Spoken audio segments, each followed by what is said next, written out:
The second week of March has arrived, and a lot has happened in Phillies land south. Some new faces and new legs have shown up on the base paths. Some welcome swings have joined the party. Some familiar swings have returned as expected, and some swings, well, we hope not to ever get a look at again. Location has been there for most of the early appearances, coming off of the hands of the starting staff. And of course, some are just enjoying the Clearwater, Florida sun.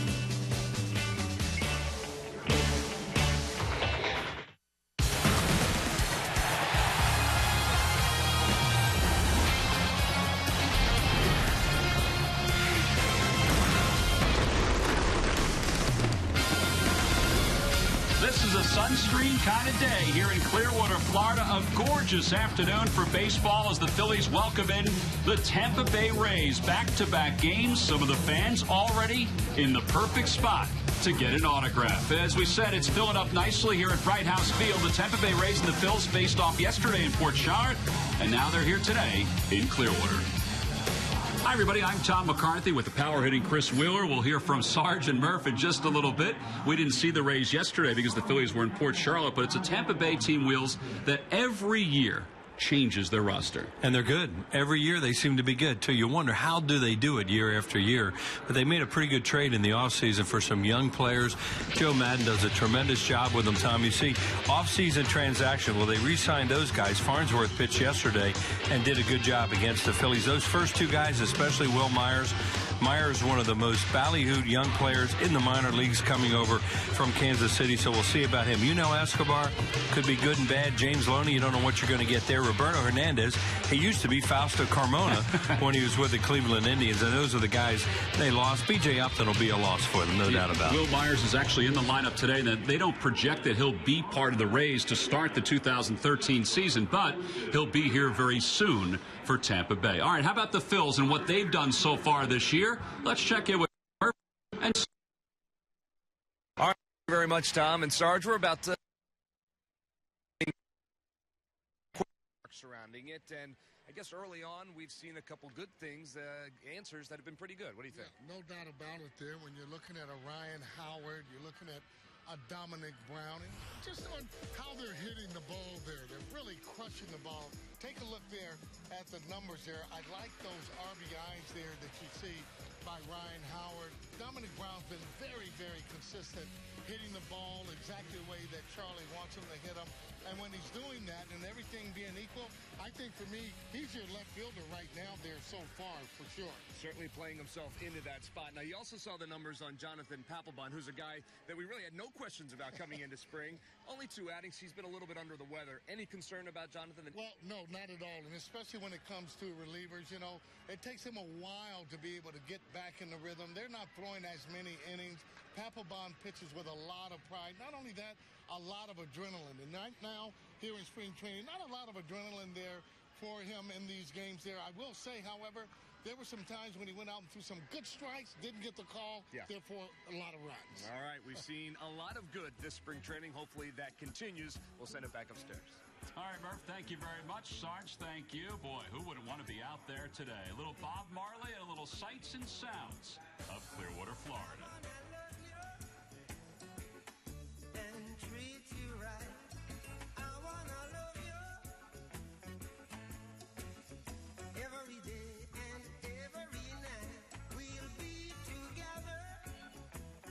Some great shots. Phillies baseball is brought to you by Citizens Bank, where good banking is good citizenship. Isn't it time you experience good banking?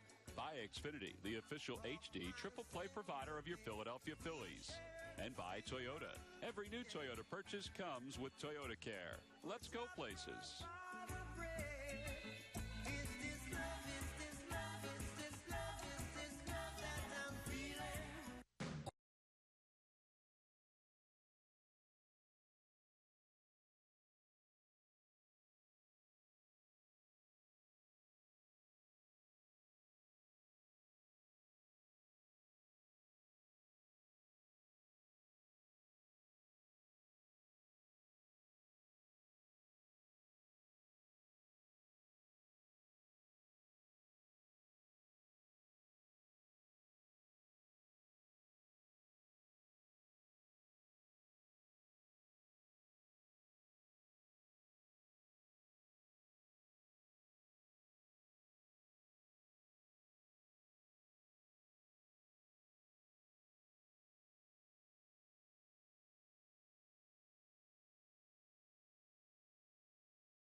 local favorite Shelley Stark sings today's national anthem here at Bright House Field. What's turned out to be a pretty comfortable day to watch a baseball game between the Phillies and the Tampa Bay Rays.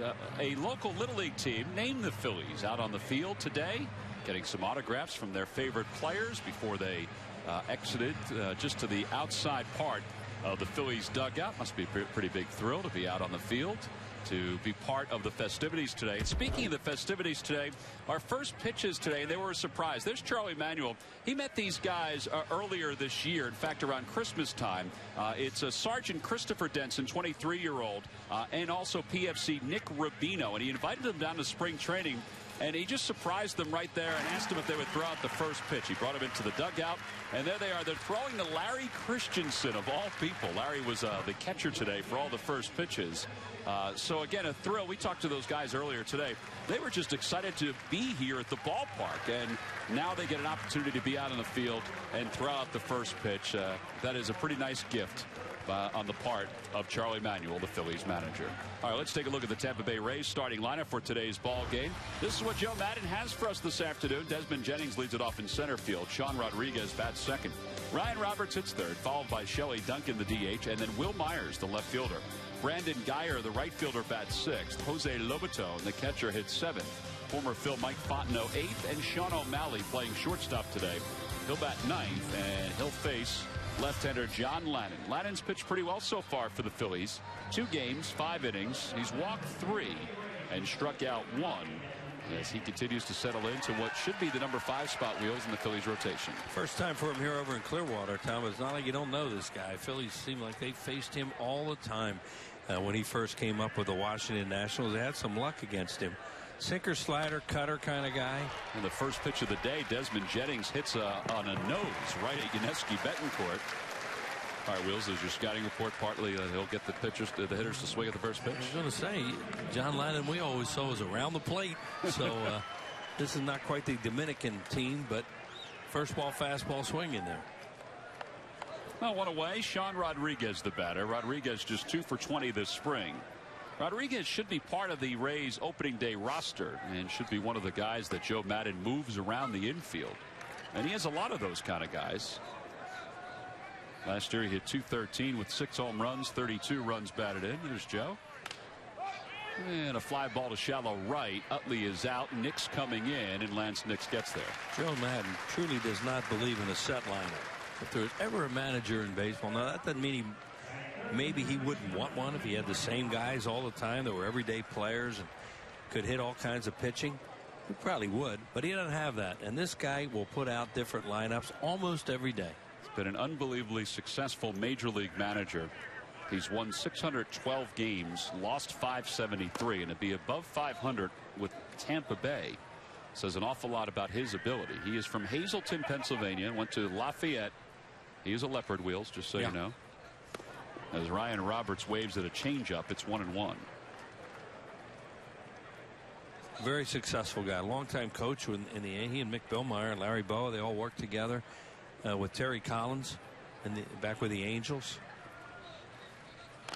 Little nubber out in front of the plate. Lannon off the mound, bare hands, and an easy inning. He squashed it down. That's a great way to show the technique of what a pitcher should do. If they don't sweep it with their glove, they squash it down, and they bring us to the bottom of the first.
Charlie Manuel settling in to watch a baseball game today. Let's take a look at his starting lineup for this afternoon's ball game. Leading it off at center field is Ben Revere. Freddie Galvis plays third base today. He'll bat second. Chase Utley hits third, followed by Ryan Howard and Dominic Brown. Lance Nix gets the start in right field. He'll bat sixth. Cody Ashe, the DH today, hitting seventh. Yuniesky Betancourt bats eighth, and batting ninth and catching is Humberto Quintero. And they'll face right-hander Jeff Neiman.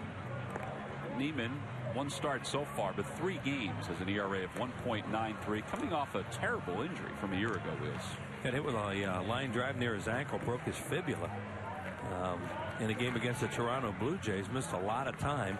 So as a result, he didn't pitch all that much last year in the major leagues, just 8 starts, and then had 3 stops in the minor leagues after that.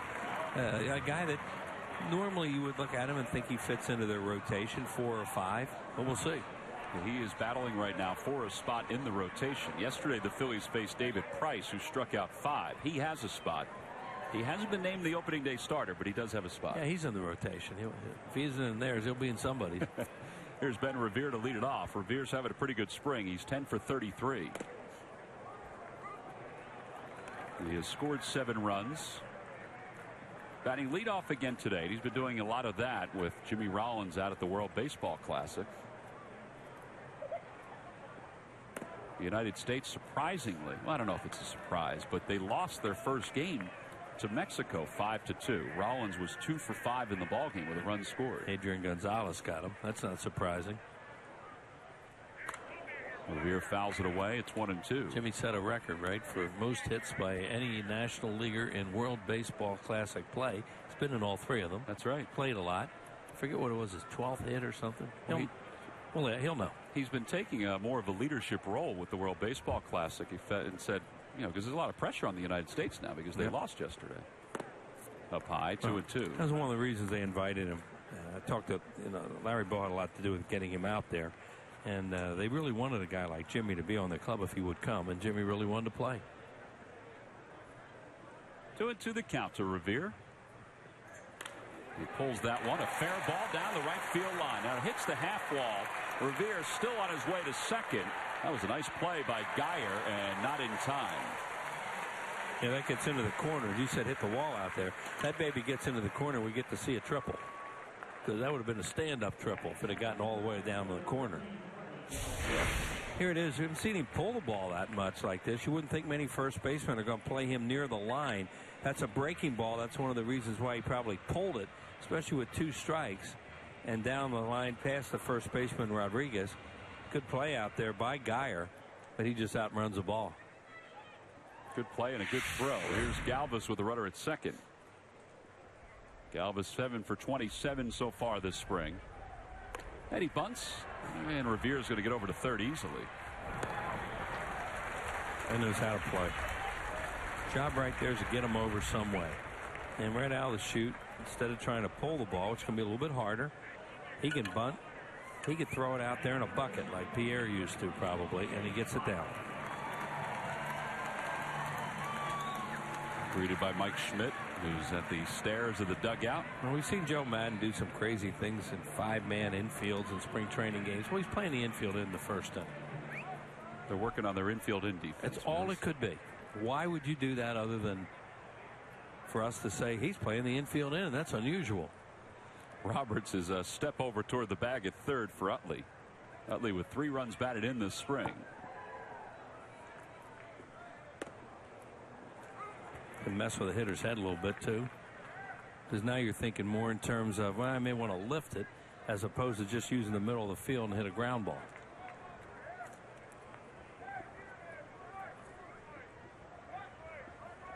Chase 4 for 17 so far this spring.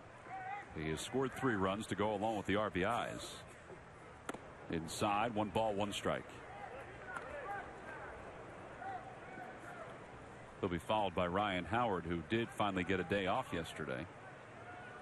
There's Ryan.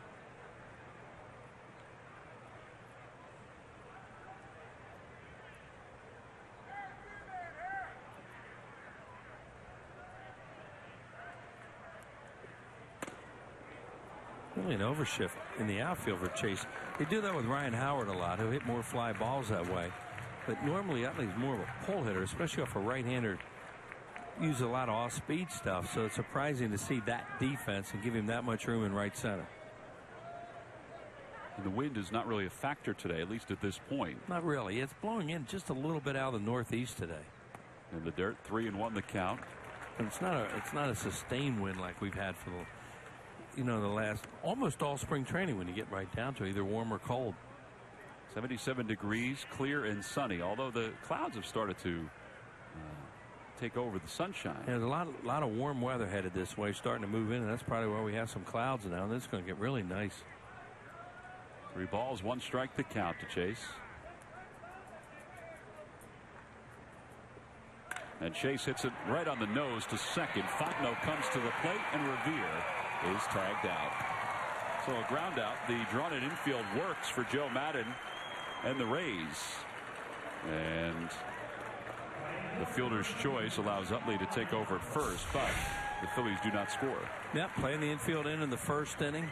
Give it all kinds of room to hit a ball through, especially that hard goes right at the second baseman, former Philly Mike Fontenot. Going on contact is Ben Revere, and out at the plate.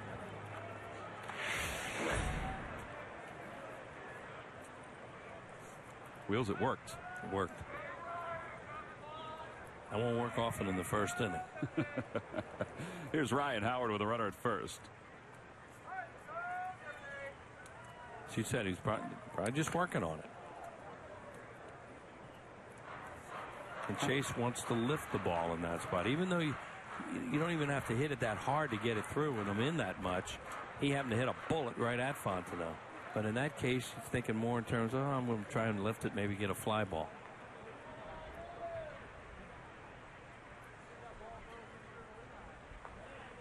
Oh, and 1 the count to Howard. Howard 12 for 33 this spring. In the dirt, 1-1. Ryan with 3 home runs, 11 runs batted in. He's also scored 5 runs.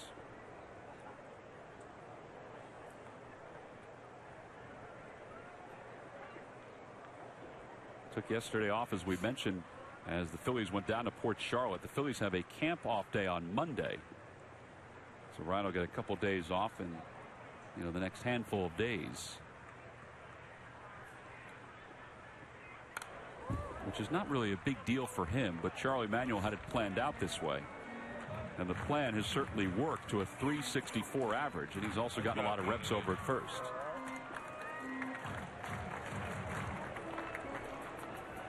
Charlie's thought was, let him play, let him get comfortable, let him get confident. And it certainly has worked, at least to this point. Yeah, as you said, the schedule just worked out right, too. A couple long road trips in there, not put him on.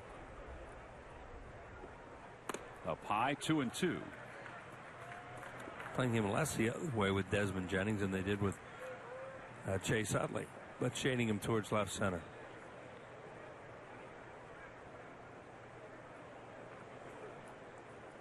Second baseman Fontenot's in the hole on the right side.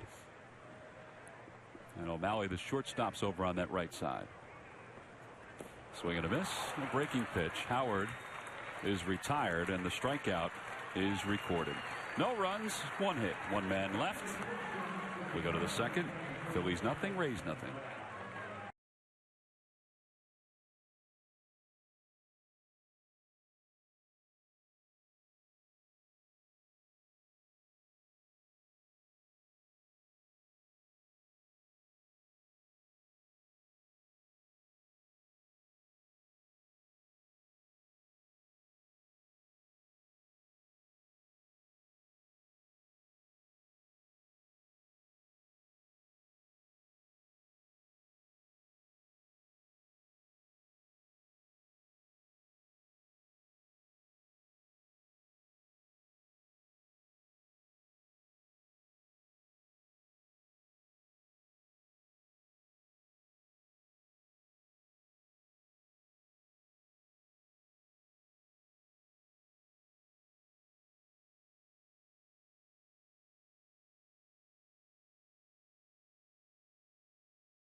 Friday, April 5th, the Phillies begin a 3-game series against the Kansas City Royals. It's basically the home opener weekend, and it begins at 4:05 on the 5th.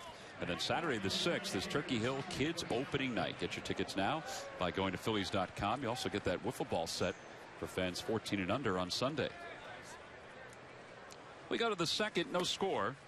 And Shelley Dunkett leads it off for the Rays, and he takes a strike, 0-1. Dunkett 3 for 19 this spring, trying to make the Rays as an extra outfielder or as the DH. Or as a DH. Last year he hit .288 with 11 home runs and 31 runs batted in for the Cleveland Indians. Dave Duncan's son. Dave Duncan's son, and the Duncan family's had themselves a very difficult last couple years. Shelley's mom and brother Chris, the former Cardinal, both were diagnosed with brain cancer, and both were going through and still are going through treatments together. It's remarkable, the odds of mother and son both coming down with the same form of cancer. Same time. Same time. Ball's hit sharply to short, and Betancourt is there. So one of the barometers for Ladden, we used to talk about it all the time when he pitched against the Phillies. If the right-handed hitters are playing pepper with a third baseman at shortstop, that's a good thing for Ladden, because that means he's pitching away with his changeup and his sinker, and he'll come inside just enough to open that up, and they'll hook balls weakly to that side, and that's when he's most effective. Well, now Myers is up for the first time. Will Myers is a 22-year-old. He's one of the top prospects in all of Major League Baseball. So the Rays acquired in a deal with the Royals, in which James Shields went to Kansas City. Myers last year was battling Darren Ruff for the home run crown in minor league baseball. It's that one off the end of the bat. Utley charges. He can run a little bit too. We'll say the same thing, just looking up. He's young. He's only 190 pounds right now. That, he's going to fill out. He's going to be a lot bigger, you think, as the time goes on. But that was impressive the way he got down the line. They're buzzing about it down there right now. You see Mick Billmeyer and Charlie. Look, that boy can run. Oh, 2 quick outs. Here's Geyer. Geyer 3 for 10 so far this spring. It's 1 ball and no strikes.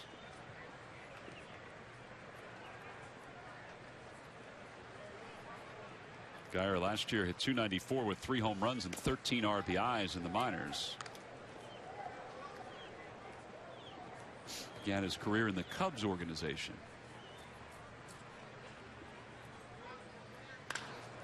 Off the end of the bat, that's flared to right field, and Lance Nix makes the catch. Another 1-2-3 inning. Well, so far so good for John Lannon. 6 up, 6 down. On to the bottom of the second. Lance Nix will get a chance to bat second when we come back.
It's a show with beauty, brains, and hilarious comedy. Join Leonard, Sheldon, Raj, Howard, Penny, and the rest of the gang on Philly's #1 comedy, The Big Bang Theory, weeknights at 7 and 7:30 on PHL 17.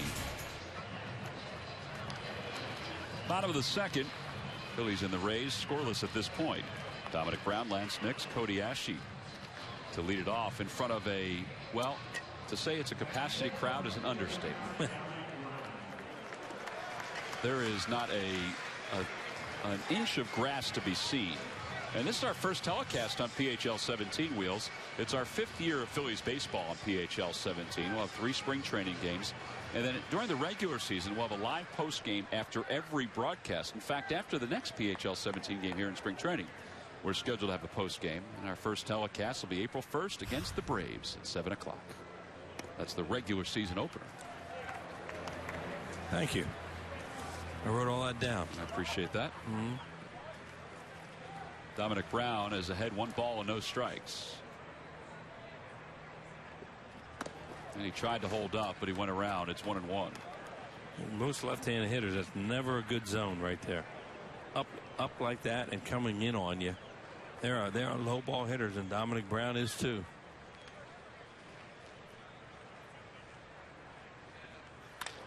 Dominic rolls one to second base. Mike Fontenot throws him out. Yesterday, Dominic had his hand stepped on by James Loney, who's the everyday first baseman for the Rays, but he was okay, stayed in the ball game.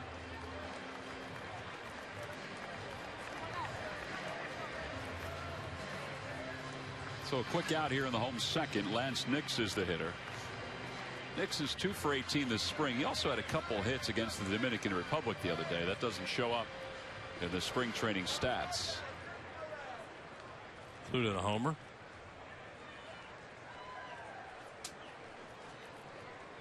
And he takes at the knees. 0-1. This guy really likes to get ahead with his fastball and then try off-speed stuff to get you out. Pretty good changeup, little slider.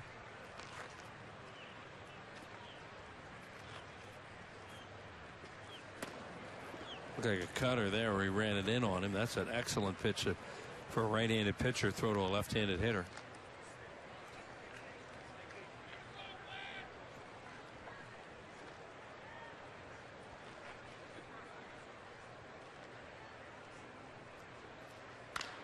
Another ground ball. This one a high chopper. Well, both pitchers getting their ground balls so far in this ball game. Everybody's a little pull happy right now. These kind of pitchers, you get pull happy, you're going to hit a lot of weak ground balls or ground balls to the infielders. They're also going to wind up being out there for an extended period of time, or after they're done pitching here on the big field, they're going to go into the bullpen and throw some more pitches because they're not going to reach their game pitch count. I mean, they could. Well, they're around the plate with the kind of stuff that hitters want to swing at, and they're getting outs. Cody Ashe 3 for 10 so far this spring, and he swings at the first pitch and hits it foul. Nice catch down there. The deflection. Really good catch because the lady next to the gentleman who caught it would have got hit right in the head if he didn't grab it out of the air. I mean, it would have hit softly, but she still would have gotten hit. She didn't own a ball hitter. She would have. Oh, yeah. Change up on the outside corner. 0-2.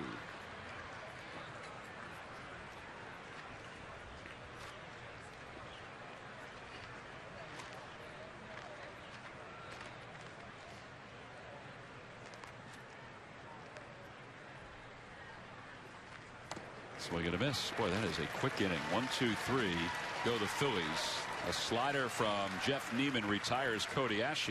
And quickly, we're in the books with 2 innings.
Monday, April 8th, the Phillies will take on the New York Mets. It's the beginning of a 3-game series. In fact, all fans 15 and over for that Monday game will receive the McDonald's opening week T-shirt. Purchase your tickets at Phillies.com. Also included in that Tuesday the 9th is a Hatfield Dollar Dog Night at the ballpark, the first of 2 in the month of April. Now to the third we go. Phillies with 1 hit. The Rays have not picked up a base hit against John Lannon, who's thrown 15 pitches through the first 2 innings. And Jose Lobaton will lead it off. And he swings at the first pitch. Betancourt gets to it, has time, throws across his body, but he pulled Ryan Howard off the bag. That infield single. What's another guy pulling the first pitch from Lannon? That was a tough play for Betancourt. Now, he probably had a little more time than he thought because it's a catcher running. But when you make that kind of play, you're not really thinking about taking any time. It's just catch it and get rid of it, because you can't get anything on the throw. Well, the first hit of the day, Lobaton, the backup catcher for the Rays. He is battling Chris Jimenez for that spot. Jimenez is having a torrid spring, but they like Lobaton the way he handles the staff. Fontenot this spring is 5 for 19. He's trying to win a job. He was part of the Phillies last year, and his ability on the field symbolized the kind of year the Phillies had. He made some very costly errors during some key times in the middle of the year, particularly against the Baltimore Orioles. Yeah, if they could have used him the way they wanted to use him, and that was as more of an extra man, a hitter. But he can hit, and he's a clutch hitter too. He gets some pinch hits for you, those kind of things. But they were forced to use him more defensively than they wanted to, and it just didn't work out, as you said. He had 5 errors last year in a limited amount of time with the Phillies. Swings at the second pitch in this at bat, and Dominic Brown out in left field. Their third fly ball out of the day for the Rays. And the number 9 hitter, Sean O'Malley's the hitter. Talked to Lannon today. He seemed pretty happy about being picked up by the Phillies and the opportunity that they've given him to win the number 5 spot in the rotation.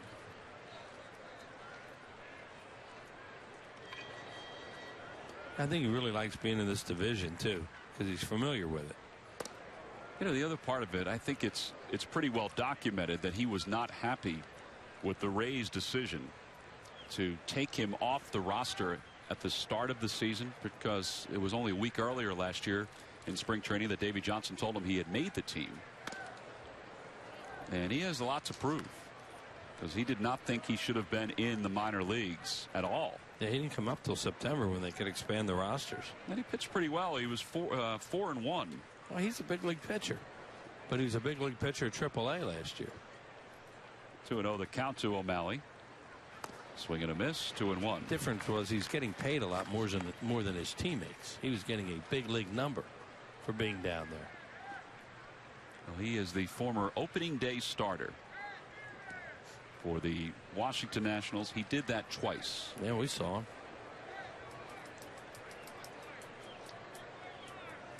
Over toward third, off the bag, and that's going to wind up being a base hit. Lobaton will stop at second. That saved the double. Yep. As hard as that was hit, who knows what it would have done down there. Yeah, that ball would have gone down to the corner easily. Yep. Phillies do get a break on this. Here it is. It's a bullet right off the bag. And then it stays in an area where they can keep him at first and second, keep the double play in order.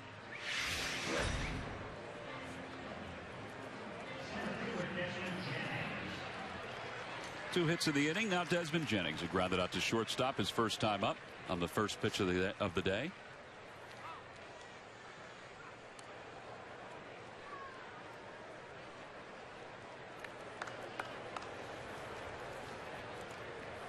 This is the reason why they were able to move B.J. Upton, because they had this guy waiting. Jennings last year hit .246 with 13 home runs and 42 runs batted in with the big club. But he has an amazing amount of potential and talent. Very athletic. We're wondering the other day about Span and Revere, why the Twins let him go. Maybe we found out. That ball is ripped into left field. It's a base hit. Lobaton's being waved in. It's off the glove of Brown, and it goes to the wall. 2 runs are going to score for the Rays. And at second is Desmond Jennings. And I think he turned an ankle or something as he was going to second base. It's 2-0 Tampa. Boy, he was hobbling out there at second base. Yeah, the way he can run, too. He's a little distressed.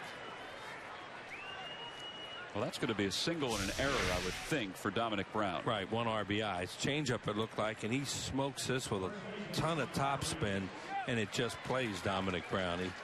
He'd been better out there this spring, but that time it's just a ground ball he didn't catch. So 2-0 Tampa. The batter, Sean Rodriguez, he takes inside 1-0.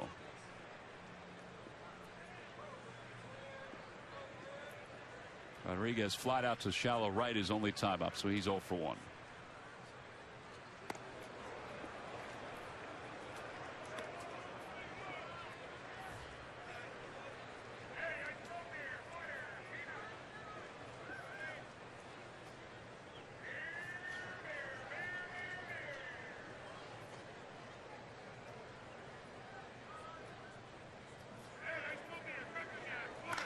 In the air to left center field. That ball is drilled, and it's a 2-run home run.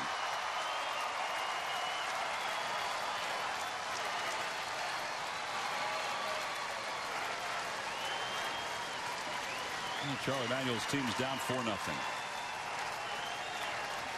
Yeah, throwing a lot of strikes, as we talked about earlier, and now throwing strikes in the middle of the plate, and that's what happens. Or what can happen. Just dropped the bat head. Yep. Good looking low ball hitter there is Sean Rodriguez on that swing. And that thing jumped out of here to left center. Well, for Rodriguez, his second home run of the spring. And here's Ryan Roberts. Roberts, I think everybody was surprised last year when the Arizona Diamondbacks let him go, and he was picked up by Tampa. Played 60 games with Tampa after playing 83 games with the Arizona Diamondbacks.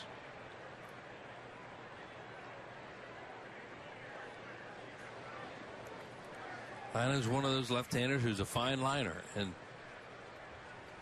you get too many balls with pitches in the middle of the plate and you will get hurt.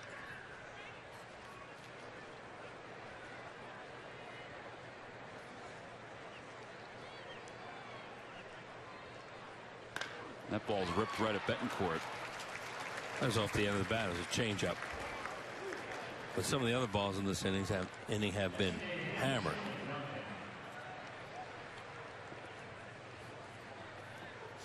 Well, 2 outs now for Shelley Duncan, who grounded to short his first time up.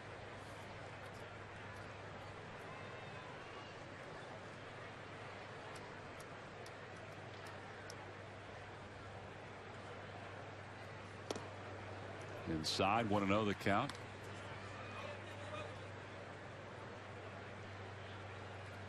I'd wondered what Chris Duncan was doing, Shelley's brother. He's hosting a sports talk show in St. Louis. He's a co-host. So I wondered if he was still in baseball in some capacity. He had some ability. Oh, yeah. Left-handed hitter. Yeah, a little different. Looked exactly the same as Shelley, but from the left side.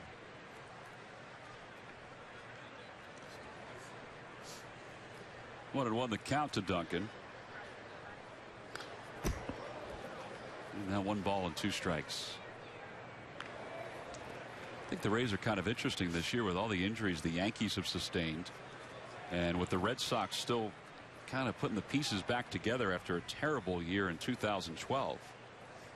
Joe Maddon's team, even though they lost B.J. Upton and a couple other pieces, and they still have a chance in this division, even as good as Toronto has become. Good changeup, and the side is retired. However, the Rays not only get their first hit, they also get their first run and tack on a few more. Big blow, the home run by Sean Rodriguez.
Bottom of the third, Phillies trail at 4-0. Let's see what they can do against right-hander Jeff Neiman.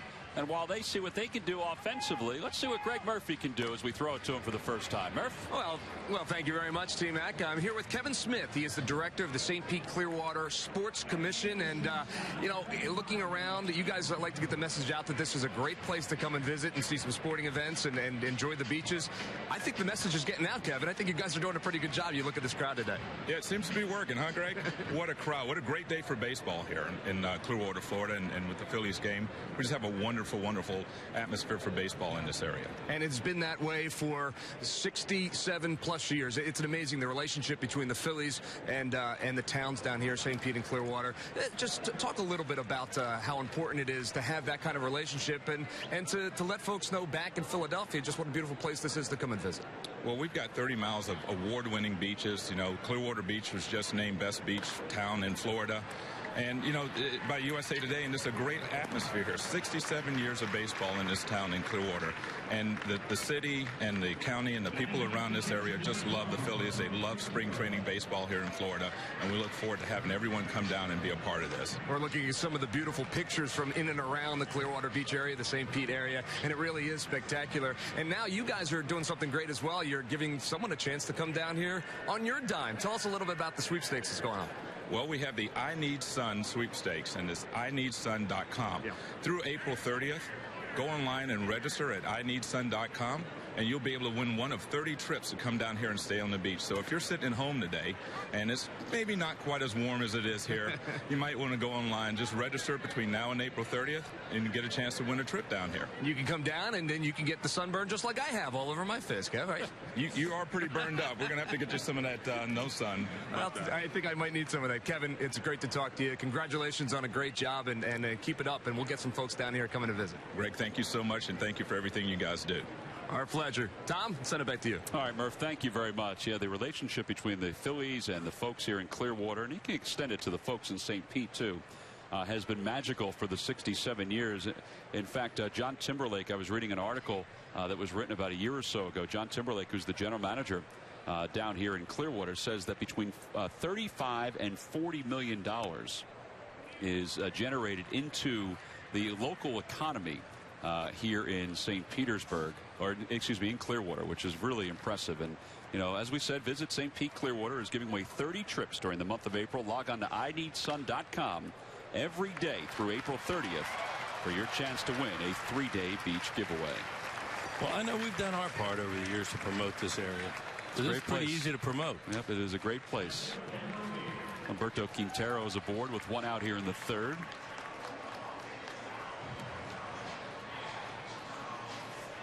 And Ben Revere, who doubled his last time up, will be up for the second time.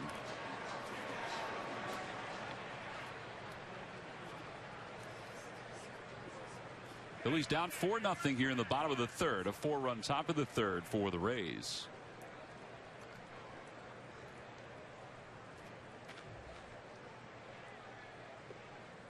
And the first pitch up high. It's 1-0. The Rays are 10-4 so far this spring. The Phillies, meanwhile, 6-7-1.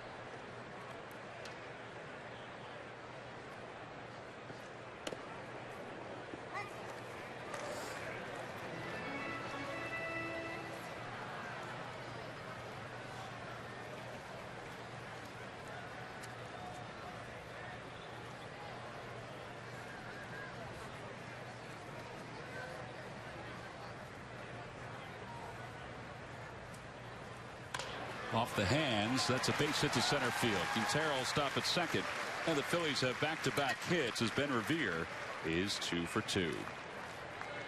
Just makes so much contact, and he was able to fight this. This is a pretty good pitch they make on him here. It's in a little bit, down near the handle, but fights it off. Great hand-eye coordination, this guy. That'll bring Galvis to the plate, who sacrificed his last time up. He's not in position to sacrifice here with one out. Freddie 7 for 27 this spring. He has a home run and a couple of doubles.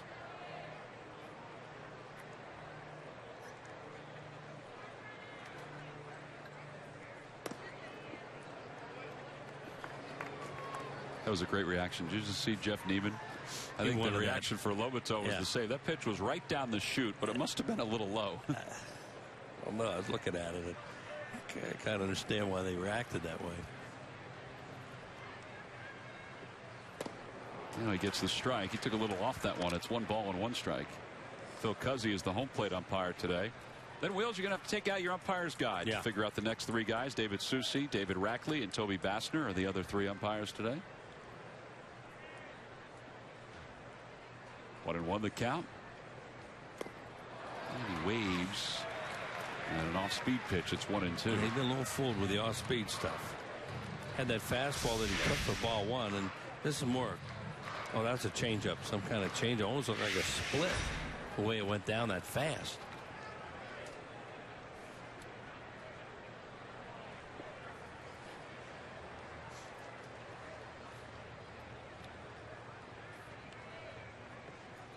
Back toward the middle. That might be 2. Fontenot smothers it, bobbles, flips, and he does get Revere. Boy, Revere got there quickly.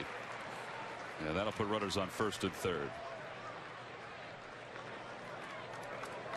So Quintero goes over to third. Galvis is at first, and now Chase Utley will get a chance to bat. It's a dead double play ball. And Tom mentioned earlier that Fontenot had some trouble handling some ground balls last year, and that's the example of it.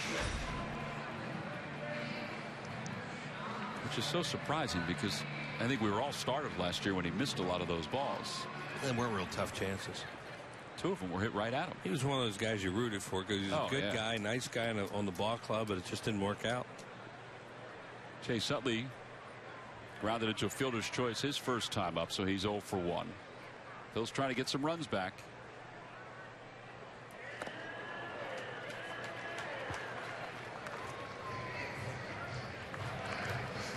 Chase is now 4 for 18 this spring.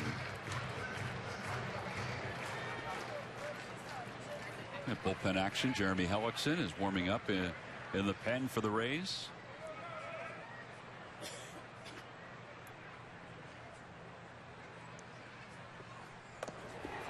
Boy, he must have good off-speed work today. I think he's throwing a split, and that thing is really going down.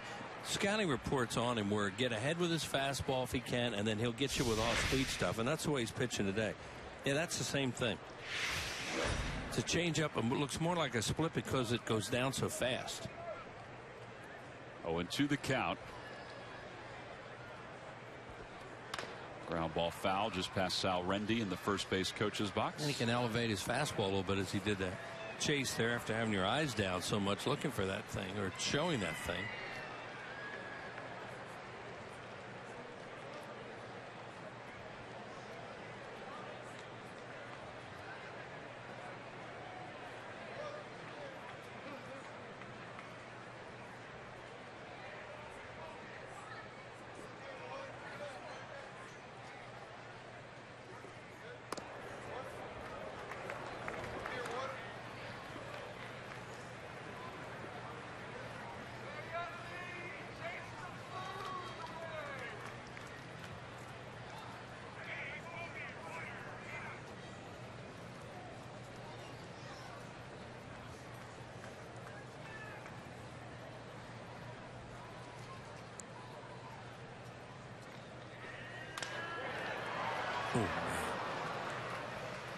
There's some gloves popping up down there. I saw somebody with a glove and I thought, okay, good, he's in position, but it was about 3 seats to his left as De La Rosa joins Hellickson in the bullpen.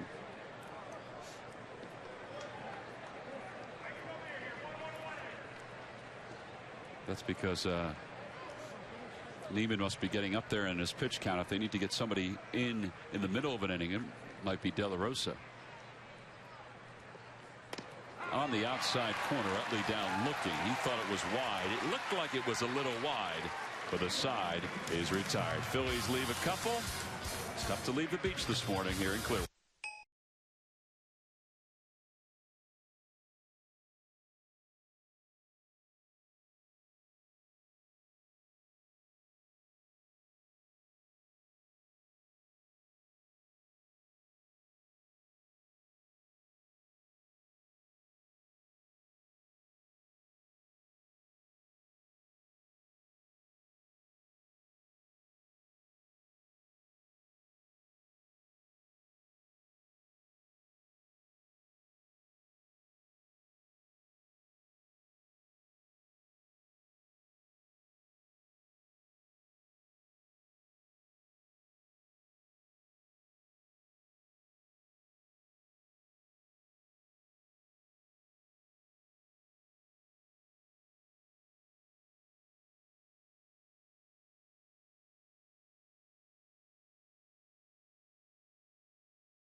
Phillies baseball is brought to you by W.B. Mason. You can't go wrong when you buy right. And by Toyota.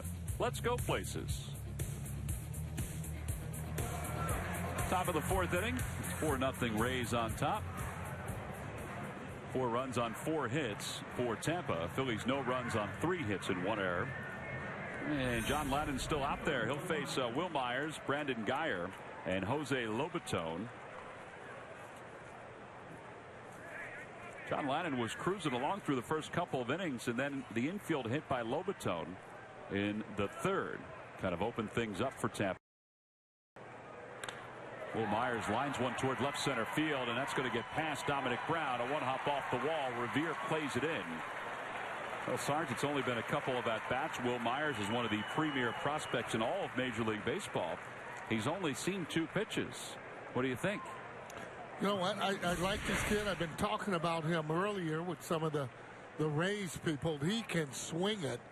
Look at that. They say he swings a bat like Longoria, who plays third base. He's going to have to go a ways, though, to be in that category. But, again, you got to like that. Young ball player that can hit. Here's Brandon Guyer, who swings at the first pitch. He serves it down the right field line. It'll go foul. And it's 0-1. Guyer flied out to right his first time up. Yeah, that Myers was in that Kansas City deal, I believe. Shields went there, a pitcher. I think it was another pitcher, but boy, when you get traded for guys like that and pitchers and you're an everyday player, that would tell you that you have tools. Yeah, James Shields, Wade Davis both go to the Kansas City Royals for Myers, and the thought is that Joe Maddon maybe at some point this year can refurbish his outfield with the addition of somebody like Will Myers. They certainly have the luxury to take chances on some players. Well, they do a good job in scouting. You know, the Rays that doesn't have a big budget, but they get good players. 1 ball, 1 strike, the count to Guyer. And that'll find the seats off the first base side. And it's 1-2. It's the only way you're able to compete is obviously making smart deals, but you got to build from within, and they haven't made a whole lot of mistakes in terms of getting younger players.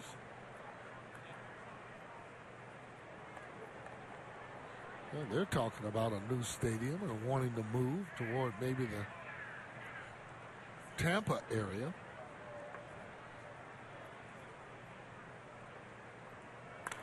Another foul ball. Yeah, they're located in, despite the fact they're called the Tampa Bay Rays, they are located in downtown St. Petersburg. And they play in a dome stadium. They like to play in a retractable dome facility, much like the Miami Marlins play in. But whether they can get the funding or not remains to be seen. We've been talking about it every year for at least the last 5 or 6 years. They would need a retractable roof. I mean, it would be difficult to play in the practice. Strikeout for Ladden. That's his second of the day. And there's 1 away here in the 4th. There's no better way to celebrate the start of a new baseball season than with tickets for opening day. And the easiest way to get tickets for the Modell Sporting Goods home opener is by considering an opening day 6-game pack. Order now at Phillies.com and plan to waive your Modell Sporting Goods rally towel when the Phils host the Royals. Here's Lobaton, who reached on that infield single we mentioned before. And it's 1 ball and no strikes.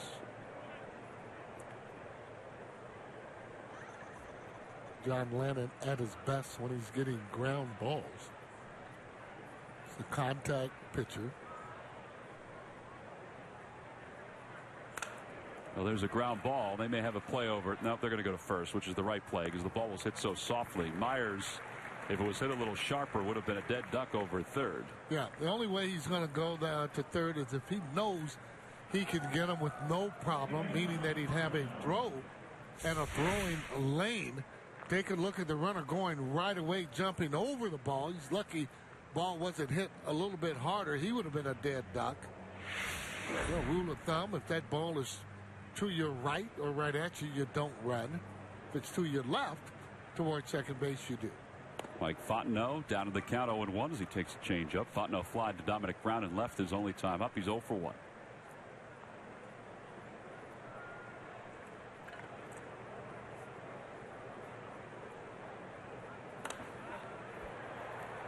Freddie Galvis will give this a look, but it's back a few rows. 0-2 the count.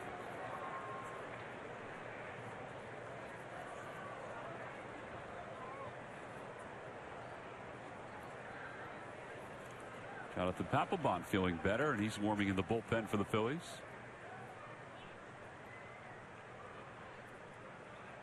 Phillies had a list of 6 or 7 pitchers that they could use today. Swing and a miss. He got it with a sinker. And the side is retired. 3 strikeouts for Lannon. He leaves one over at third. We go to the bottom of the 4th with the Phillies down 4.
Phillies baseball is brought to you by Citizens Bank, where good banking is good citizenship. Isn't it time you experience good banking? Now we go to the bottom of the 4th inning. And Jeff Neiman still in the ball game for the Rays. So both starters pitching into the 4th. Lannon goes for full. He might be done since Papelbon is still throwing in the Phillies pen. Now, if he's done, Sarge, in spring training, if you don't reach your pitch count, which is probably about 65 right now, he'll go to the bullpen or one of the backfields and throw some more. Yeah. Just want to get his work in, and they want to work that lather up. But more importantly, want to be able to feel comfortable with whatever out pitch it would be. And I would think for John, it would be that sinker. He started getting balls up a little bit in the zone. Ryan Howard has struck out so far today. He's 0 for 1. Takes a breaking ball, and that's in for a strike. Lannon's thrown 46 pitches through the first 3 innings today. Neiman, meanwhile, just threw his 47th pitch.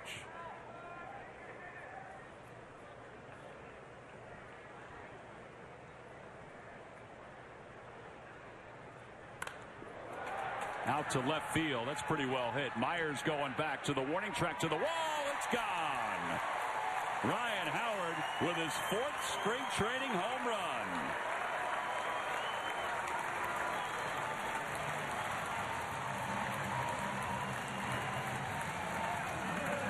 Fourth home run, 12th RBI. This guy just has a knack for driving in runs. That particular ball there, he was really a little bit late on it. Shows you how strong he is, but he had a good stroke as he keeps the head down. You know, he's thinking he got it, not really sure, but again in left field, you better look out as you see him ducking. Right field's on the board finally. It sounded good off the bat, but I'm with you. I didn't know if it would have enough carry to get out of the yard. Here's Dominic Brown to ground it out his only time up, and Brown hits one over our heads and out of play. You can almost tell when the left fielder's going back. All of a sudden he's running out of room, not able to jump up. Ball had a little slice on it too.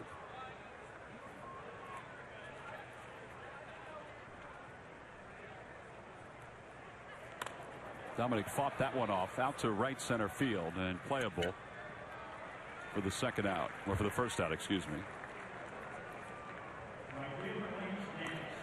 So 1 away. Lance Nix is the batter.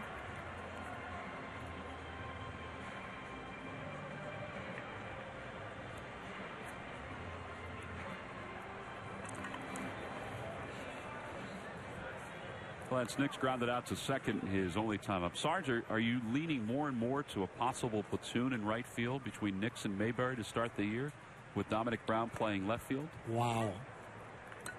That's your call on that, kind of? No, I'm not. But I'm wondering, with the struggles that that Darren Ruff has had, and he was working on it again today, offensively and defensively.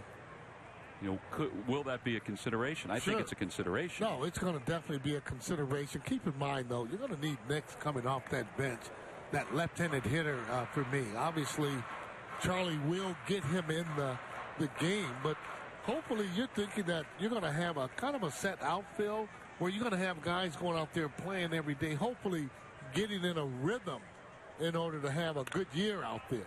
Well, I say that because Delman Young has been taking batting practice with the Phillies now, which is good. So it would be possibly until Delman is healthy enough to come in and play right field. Well, he's not going to be ready for sure. He's going to stay here when the club breaks camp. I talked with him earlier today, and he's thinking that he should be ready, I guess, maybe a week or so afterwards. But, when he comes back, you would think they're going to be able to put him right on out there. Ball is bobbled momentarily by O'Malley, but he's able to gather himself.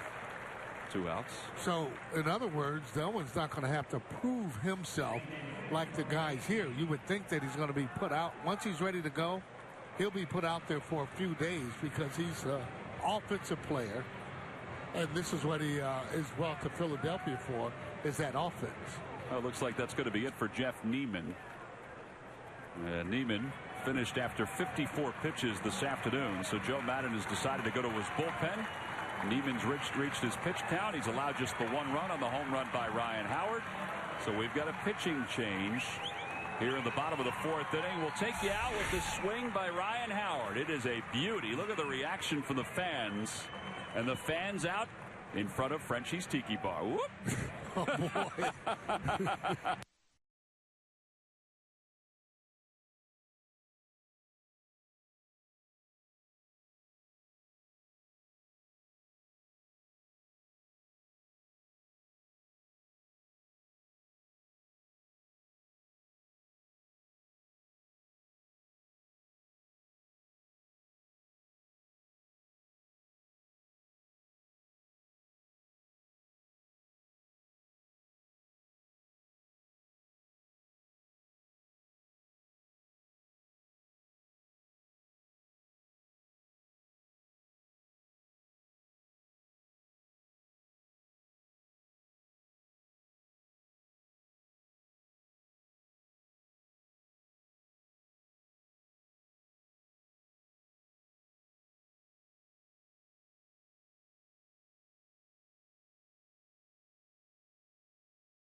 Partial season ticket plans are now available by going to Phillies.com. 17 and 14 game ticket plans. All plans feature great benefits, including ticket discounts. Check out Phillies.com for all the options coming up for 2013. Oh, 2 outs here in the bottom of the 4th. This pitching change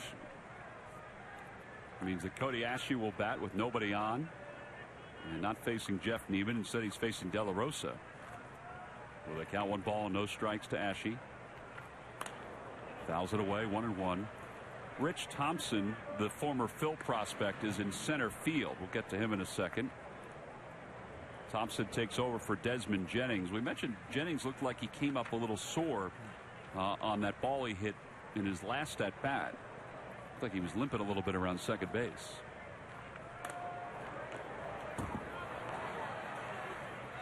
There's Rich Thompson, always a fan favorite in Phil's minor league system. Got a chance to play for Tampa.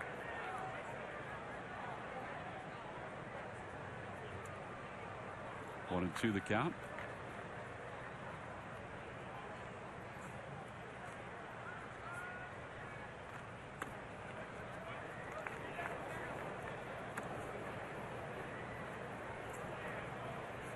De La Rosa in 3 games so far has 2 1/3 scoreless.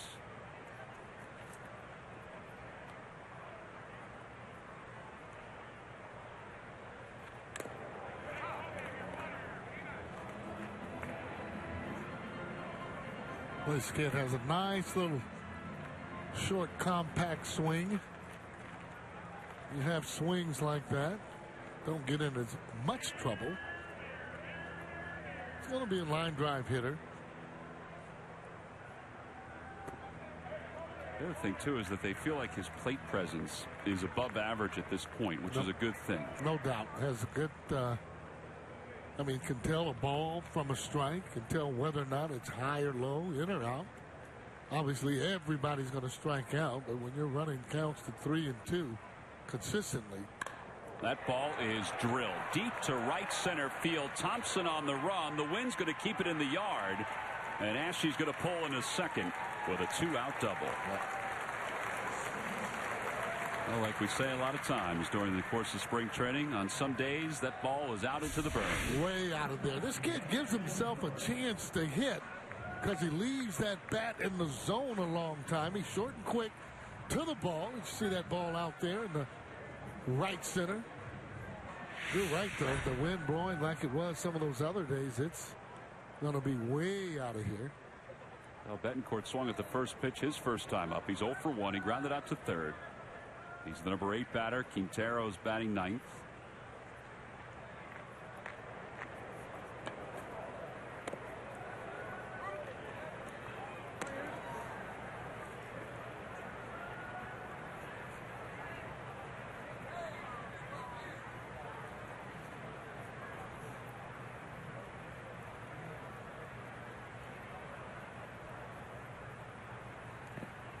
Tone keeps it around the plate. 1-1 the count.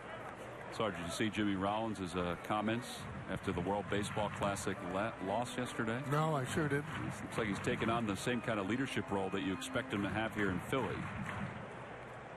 He basically was tweeting some words of encouragement about going out and winning game 2 because the United States is down 0-1 right now with their loss to Mexico. I think that was good to see. This may be playable for Rodriguez. Slicing over toward the tarp. It is playable, and the Phillies are retired. They do get a run back, though, as the big piece homers for the 4th time this spring. Nice swing, waited for the ball, shot it to left field, and it just gets over the wall.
Saturday, April 6th, when the Phillies take on the Kansas City Royals. It's Turkey Hill Kids opening night. Free Jimmy Rollins replica Gold Glove trophy. Compliments of Turkey Hill.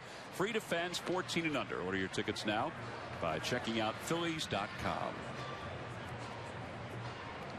A little cloud cover now this afternoon here in Clearwater. The Phillies trail at 4-1.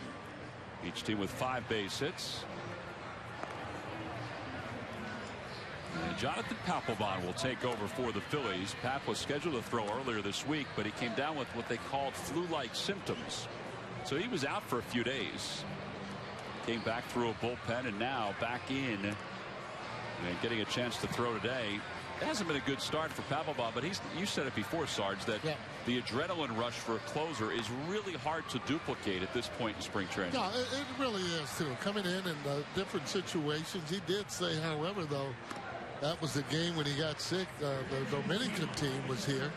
He said that was a good day to not pitch with those hits in the ballpark. But, you know, you're not judging him on his stats or how many he strikes out. He just needs to come where he's healthy, feels comfortable, able to spot his fastball. And once that breaking ball gets where he wants, he'll be just fine. And then again, you get that adrenaline flowing for the closers. For whatever reason, just makes them pitch that much better. He'll face Sean O'Malley to start things off here in the top of the 5th. O'Malley shows bunt, takes a strike. It's 0-1. O'Malley reached on a single his first time up and scored. You also mentioned during his first outing, and I agree with this, he would have been out of that inning without any runs if not for a couple of tightly called pitches. There's a looper to center field. Revere puts it away. One away. Boy, what a great job. I mean, he was off and running. That's what good center fielders do. Well, it is a key to Ben Revere's game as he settles back into being an everyday center fielder. Whereas last year he bounced between center field and right field. Well, earlier today we mentioned the first pitch that Chris Denson, Sergeant Chris Denson, and PFC Nick Rubino threw out. They were among a number of guys who threw the first pitches out today, as the first pitch to Thompson is taken outside, 1 ball and no strikes. Well, Greg Murphy is down, ready to chat with those two guys about the surprise that they had today. Yeah, I'll tell you what, it has been quite a 36-hour time period for these two guys. Nick is right here. This is Chris as well. Nick, tell us, first of all, how this all came to be. Why are you down here? Who invited you down? It started back in November, December. We had an email saying come down to Citizens Bank, and we went down one day and we got to meet Charlie Manuel, and we did the Christmas tree lighting, and then we ended up on the radio with him, and he invited us down. The Liberty USO and the Phillies really did a good job. So a trip down to spring training, and then some more surprises today when Charlie kind of tapped you guys to start this whole thing off today. You go out there to throw the first pitch. What was that like, Chris? I was very shocked, nervous at the time, having over 4,000 people looking at me right there. I didn't know what to do. I just kind of lost everything, just threw it. and threw it well as well. You know, you've been deployed 3 different times overseas to fight for our country. And, you know, to get a chance to do something like this and the appreciation of the crowd, you both got standing ovations when you were introduced today. What does that mean to you? I mean, the hospitality is great. I mean, I love serving my country. You know, everything that I do, everything you guys, you know, respect us for, we'll just continue to keep on doing it as long as we can. And you're also a baseball coach when you're not off fighting for the country. So talk a little bit about what you can bring back from your experience here to the youngsters that you're coaching back home. Well, I have to say hi to my Berks County Rebels, my tournament team.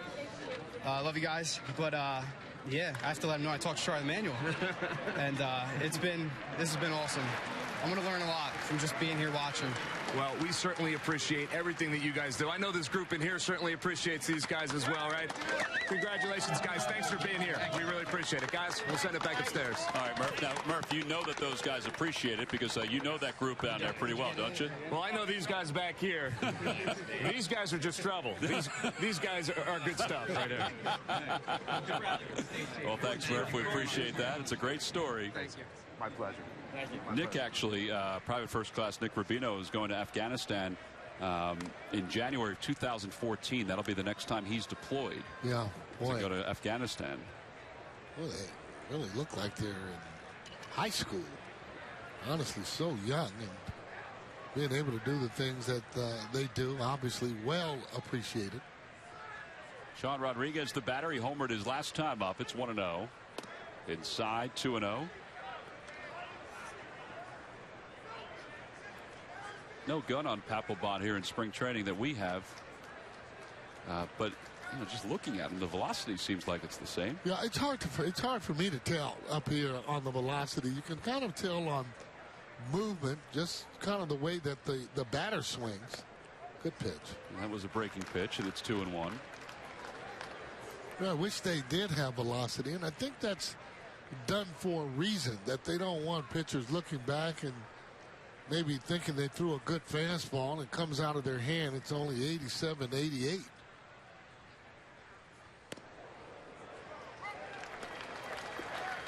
Got another 3 weeks, however, and it's not so much about velocity as it is being able to hit your spots.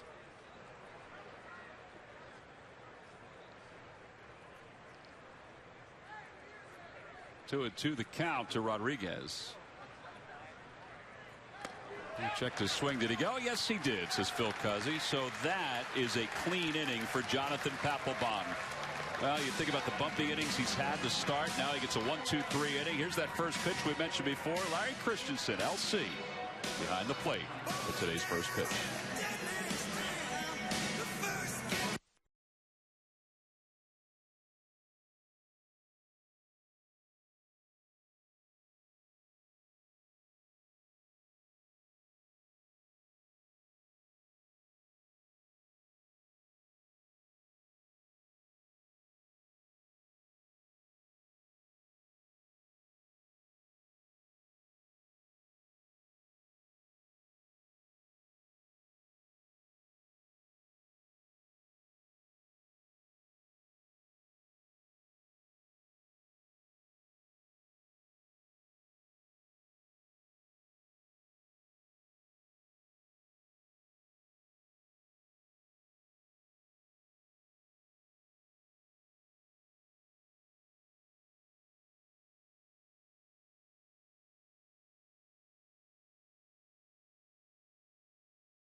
Their first series of the home schedule against the Kansas City Royals. We mentioned this before. All fans 14 under, thanks to IBEW Local 98, will receive the free Ryan Howard wiffle ball set. Make your plans now.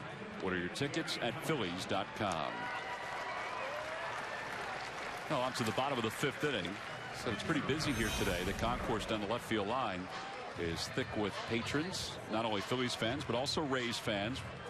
We are not too far from St. Pete and the Tampa area, of course, only a few miles away. Jeremy Hellickson will take over for the Rays as we begin the bottom of the fifth inning.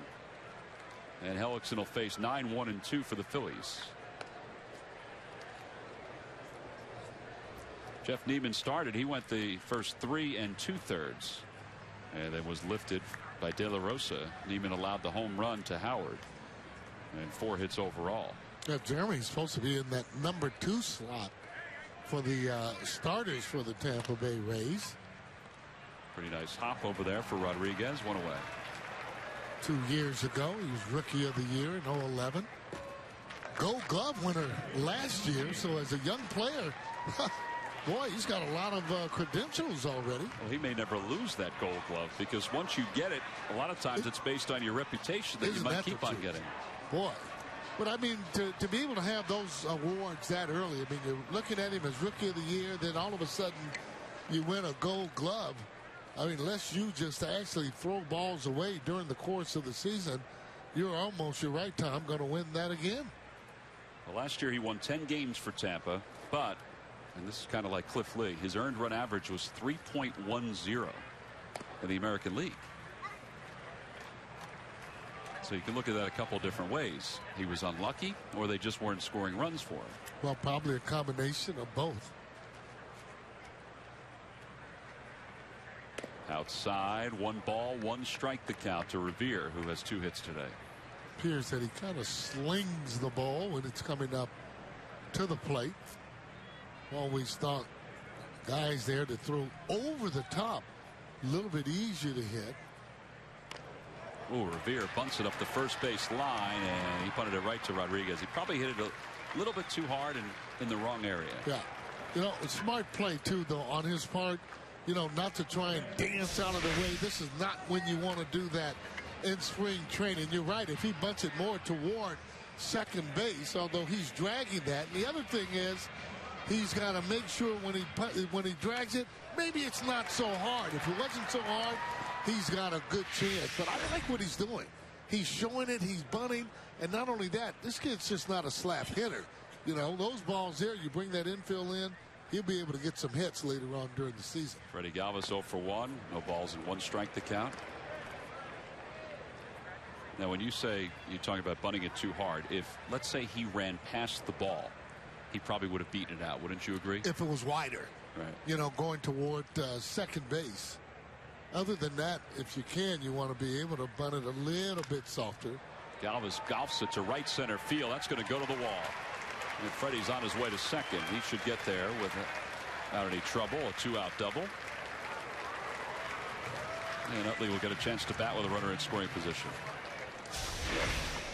Boy, I tell you what, he's making a strong presence himself as he golfs a low fastball to make it on this team. Still think that he'll be the player that will be playing every day in the minor league. Sorry, Tom. Chad Durbin warming up in the bullpen for the Phillies.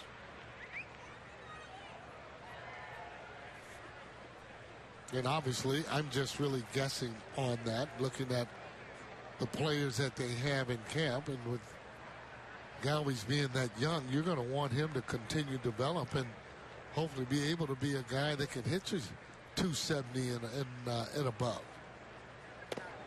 Chase Utley takes a strike at the knees. It's 0-1. And he'll be the type of player that will score runs as opposed to driving in a lot of runs.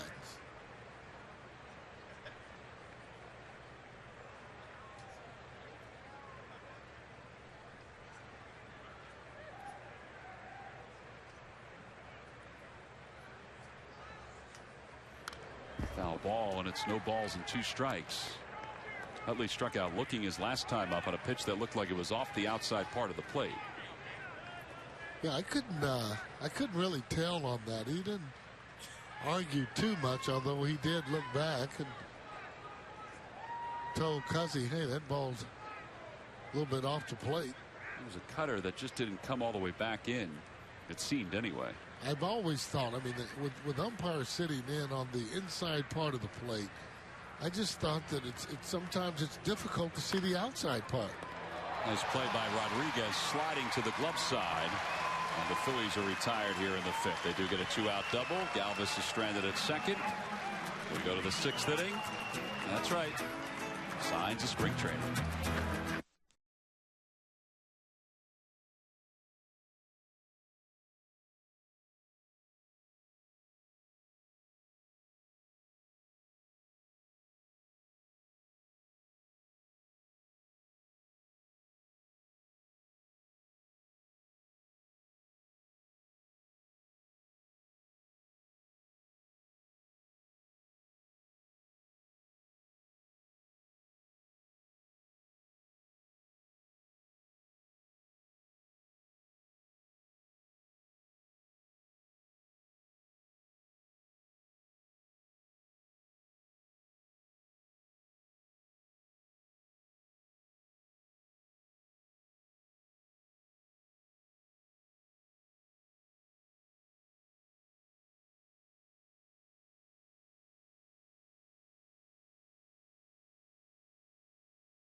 Well, back here in Clearwater, as we move to the top of the 6th inning, the Rays are on top 4-1. You know, the Sixers are playing the Orlando Magic tomorrow. We'll talk about that in just a second. But we want to remind everybody, if you are a rising junior or senior in one of the Philadelphia area colleges, and if you're concentrating on becoming a broadcaster or working in the broadcasting field, not only as an announcer, but also as a director, producer, anything like that, you could be eligible for the 2013 Callis Award. Go to PhilliesBroadcasters.org for your application. We will award a $1,500 college scholarship for the fall semester. We're going to do that sometime in the next month and a half. The deadline is April 30th. Now, that young man in the red shirt that's taking a swig of water, who's wearing the Temple Owls shirt, that's Josh Schrager. Josh, who works on the Sixers telecasts and also works on the Phillies telecast, was the original winner of the Phillies Broadcasters Foundation. He's a great guy. And he's doing some great work in the city of Philadelphia, and he's sitting next to Nick Marchetta, who directs the Sixers games. Mark Zumoff is in the blue golf shirt behind the pole. You see one eye of Mark, Sarge. So there he is. Now he turned. There he is. J.R. Aquila, who produces the Sixers games, and then the great Tom McGinnis, who is the radio broadcaster of the Philadelphia 76ers. Two great guys there, Tom McGinnis, as well as Mark Zumoff and J.R. Aquila, Josh Schrager, and Nick Marchetta. Although Tommy's wearing that White Sox hat, the St. Patty's Day White Sox hat. We got to work on that one. I know he's probably got some allegiances as Chad Durbin comes into the ball game for the first time for the Phillies. Well, let's see what we're wearing on St. Patty's Day. Won't be a White Sox hat, I'll tell you that much, Sarge. I know that. Durbin 3 games so far, and he delivers a strike to Ryan Roberts. It's 1-1. Watched a little of that Magic game last night when they took on the Indiana Pacers while I was flipping back on my computer to the Sixers Heat game. Broken bat, looper to shallow right field, and a base hit. Sixers were leading the Miami Heat, but the Heat were able to pull out the victory to continue their winning streak. And Shelley Duncan will be the batter with nobody out here in the 6th. Duncan is 0 for 2. He's grounded out. He's also struck out today. This guy has a lot of power if he can connect. Well, that is a fair ball right over the bag, and the ball girl, she knocked it down. She has no idea that she's interfered with the play, but she's making a young fan very happy with that ball. Now she realizes it. That is the second time that's happened this spring. That was a pretty clean play, though.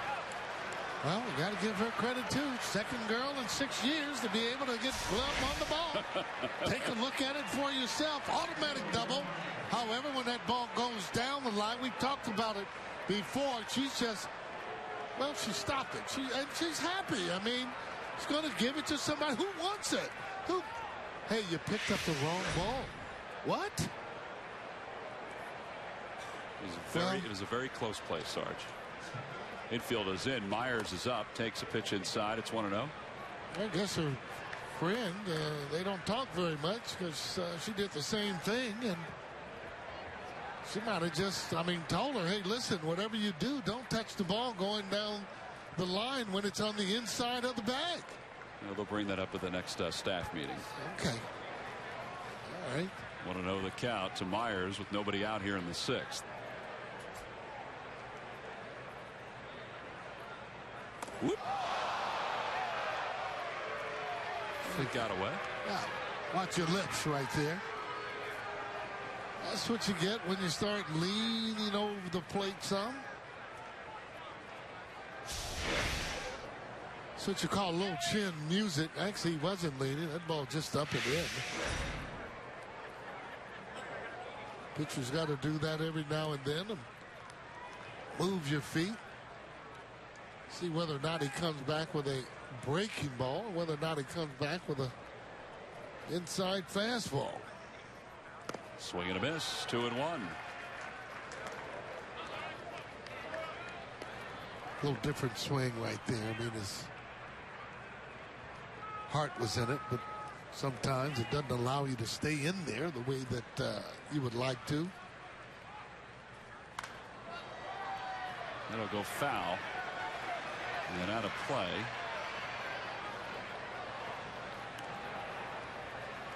And now 2 balls and 2 strikes. She was getting out of the way that time. Yep. I don't know, Sarge, the technique she had, she probably could have caught that ball if it was. Well, she was looking in the right direction.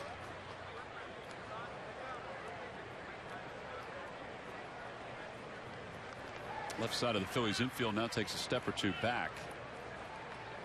Now the 2-2 pitch in the dirt. 3-2. This guy's got a ferocious swing too, and you're playing the infield in.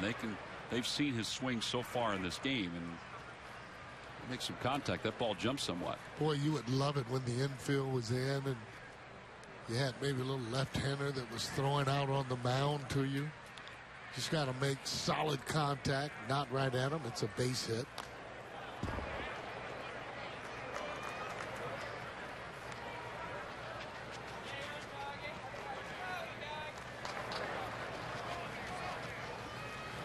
Quintero going out to talk to Durbin. Will Myers last year, we said, battled Darren Ruff for the minor league home run crown. Ruff finished with 38. Myers finished with 37. Myers, a former catcher, had 109 runs batted in. Right, that's one heck of a year. Also a very good decision to move him from back behind the plate. Well, he swings the bat. You can always tell. I mean, it doesn't matter. Young age, you can see kids that are in Little League from American Legion. Those top kids that you see really having great technique, hitting the ball, they usually do the same thing as they go up the ranks. Good pitch. A lot of movement on that ball inside. Good pitch there by Chad as it moves in on him. That's from the balls away. See how the ball keep coming in and comes right off the ball. Pretty good battle.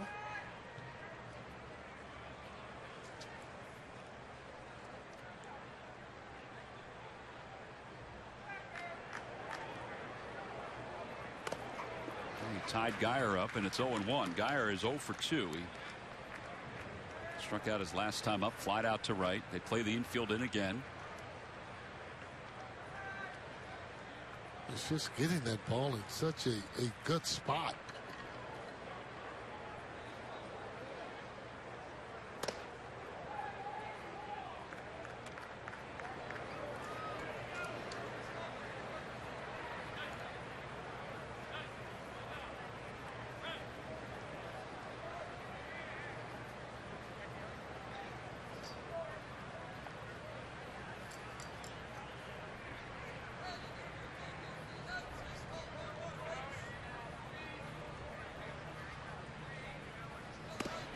High, 2-1.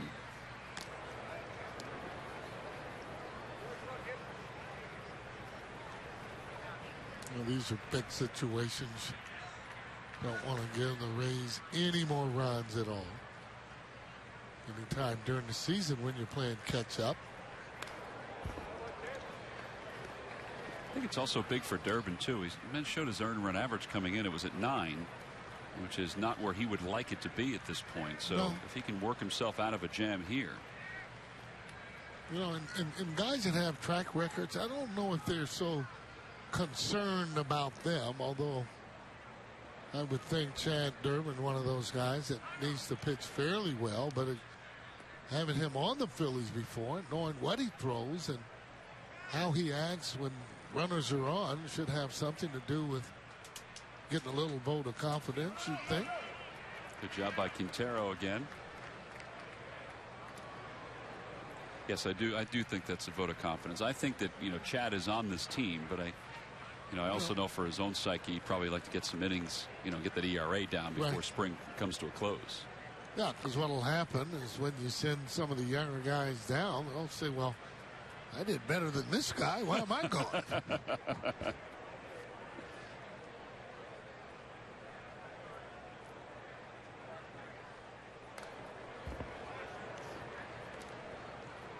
Three balls, 2 strikes, the count.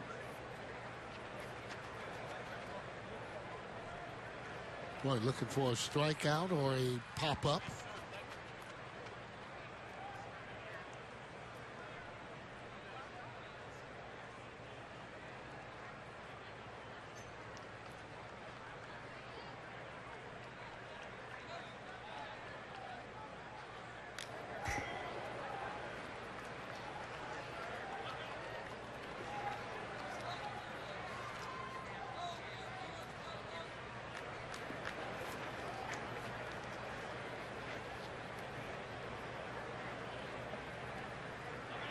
Well, this looks to be like a full house that we would have here today.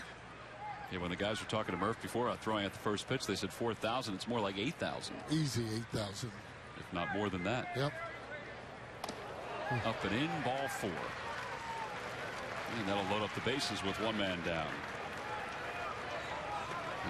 We talk about the berm. You know, there are days where you can't see even a thread of grass, and this is that kind of day. Yeah. Every bit of real estate, just about every bit of real estate, is occupied out there from left center field around to right center field. It's one of the prettiest places in all of spring training baseball, Arizona or Florida. No doubt about it. Now the Phillies will play back and look to turn 2 with Jose Lobaton up. He grounded as short his last time up, and then reached on an infield single his first time. 1 for 2. The Rays got the first 2 batters on, then a strikeout, and then the walk to Geyer to load them up.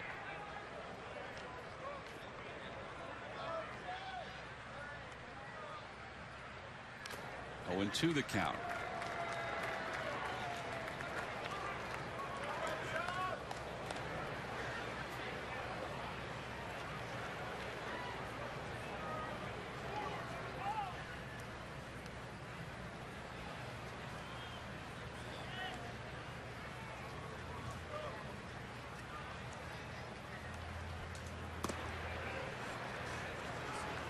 Looking for that ground ball. With that ground ball there, as you see Ramirez warming up. Sinkers, that's how you get ground balls. Sinker balls are balls that are down that near that knee area. There's a fly ball to right field. Should be deep enough to score Roberts. Nick settles under it. Makes the catch. The throw goes towards shortstop. Betancourt is able to pull it down and throw to Utley in time. The run does count. That's a bad base running play by Geyer. He thought the ball was going to go over the head of Betancourt, who reacted nicely. So give an assist to Lance Nix. The Rays do add a run. It's 5-1. Hi, welcome.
Phillies baseball is brought to you by the Quality Plus Ford stores. Go further. Phillies down 5-1 as we go to the bottom of the 6th inning. Some changes for the Tampa Bay Rays. Leslie Anderson is the new right fielder. There's Leslie wearing number 86. The new first baseman is Nick Weglarts. And the new left fielder, he played in yesterday's ball game, is Ty Morrison. And he'll take over for the Rays in left. And the new catcher will be Robinson Chirinos. So he'll take over for Jose Lobaton. As Ryan Howard will get a chance to bat for the third time today. He has the only run for the Phillies. That was the home run back in the fourth.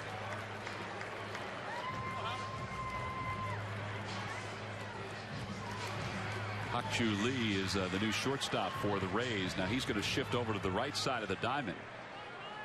And it'll be part of the overshift for Ryan Howard.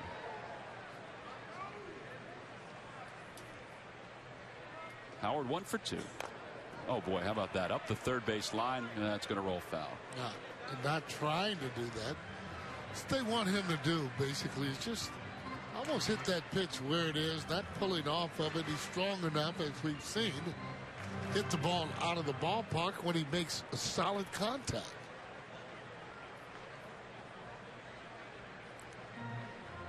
Well, he has 4 home runs, 12 runs batted in. He's among the leaders in both of those categories in spring training baseball. 0-1 the count. Little off-speed pitch from Hellickson.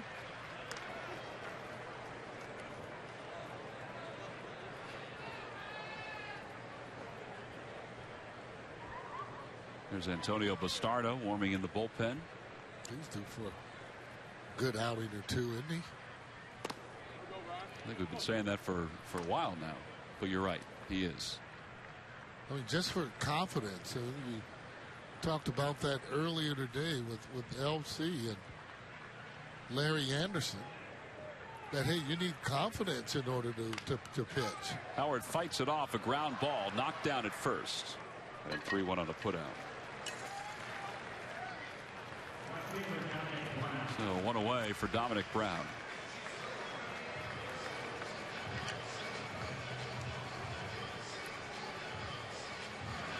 See what he did to him there. He kept the ball away, and then surprised him inside, as opposed to having that first pitch be inside there on Ryan Howard. Usually hitters are looking for pitches that would be middle in.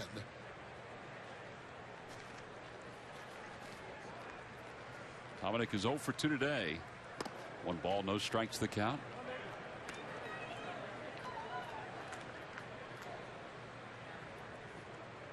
Rounded out to second his first time up, flied out to center.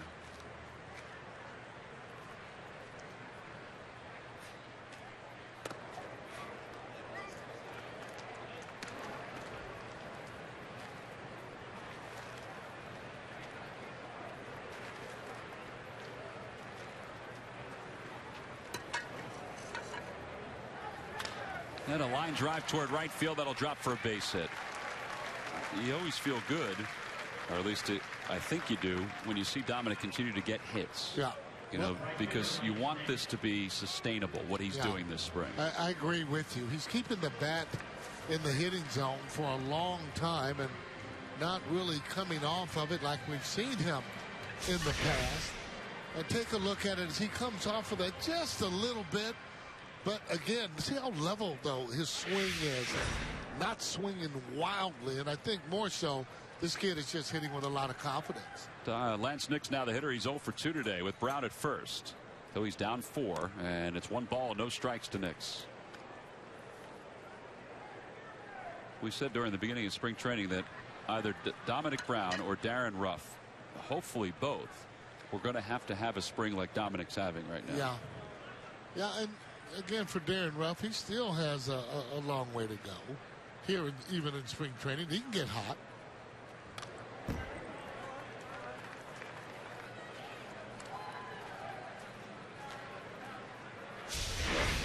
Well, you talk about Dominic Brown. Look at his transfer and how he hits against the front foot. More so, look where his eyes are. And remember that, because a lot of times during the season, if he's having problems, his head will not be in that position.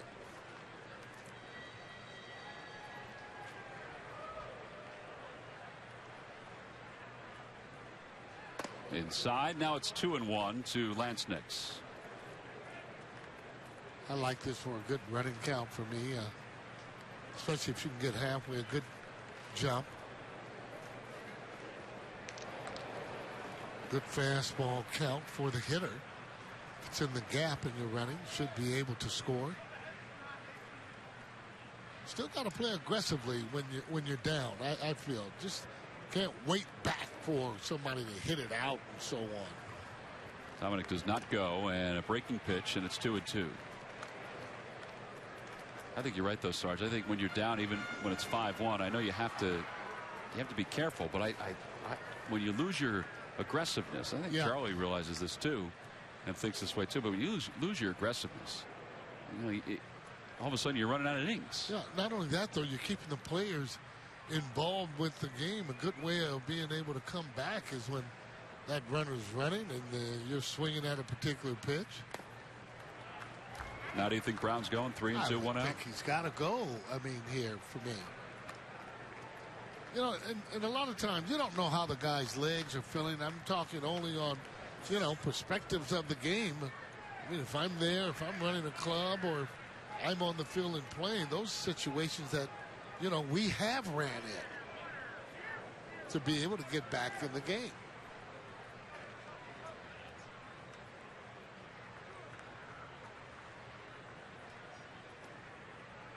Brown goes.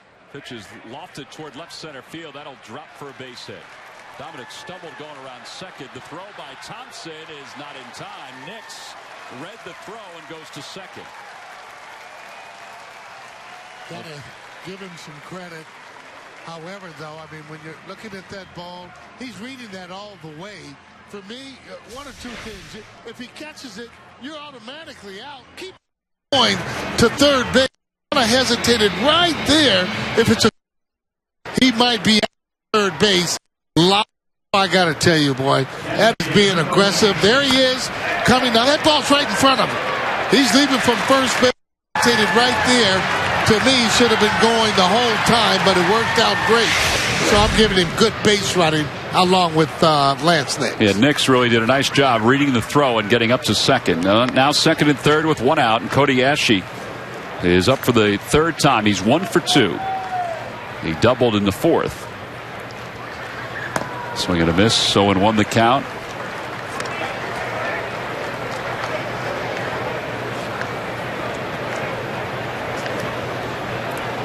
These situations looking for just contact. Hopefully you're pulling it to the right side, and if it goes through, great. If not, Dominic should be able to score if it's hit the second. Just don't want to hit it back to the pitcher.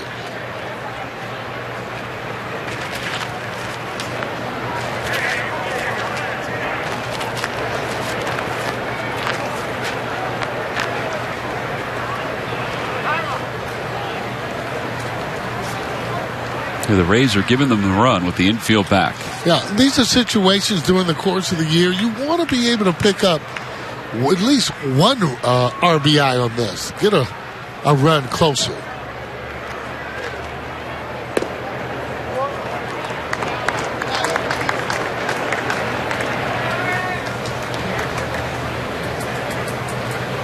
You know, in batting practice, these are some of the same situations they'll go through. You know, runner in scoring position, infield back. That means you're trying to get a pitch to drive and keep it in the middle of the field.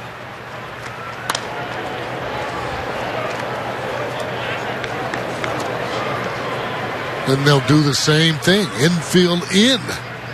So now you're looking for a pitch to drive in the air with the infield in. You're not thinking about trying to hit it on the ground with the infield in. And usually when you're winning, you're always going to play the infield back.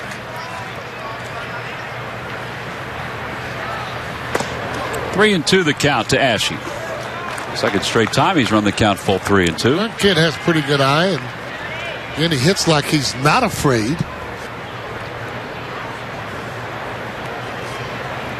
Betancourt's on deck. Like the bottom 3 hitters for the Phillies have 2 of the 8 hits they have this afternoon. And Ashe grounds it foul.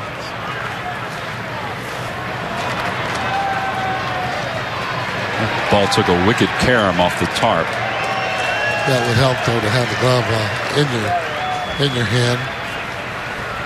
It's okay, though. I mean, main thing is to come out and not get hurt.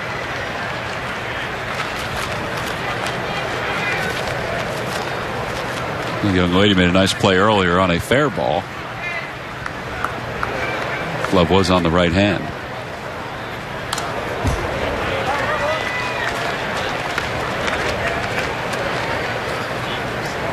I don't like the way that he battles up at the plate. Yeah, this is one of those where, you know, what he's doing here in spring training is going to be cemented in the minds of Steve Henderson, Wally Joyner, Charlie Manuel, and it's just going to help Cody Asche. Absolutely. 3-2 the count to Asche. Yeah, the dirt, ball 4, and the Phillies have loaded up the bases.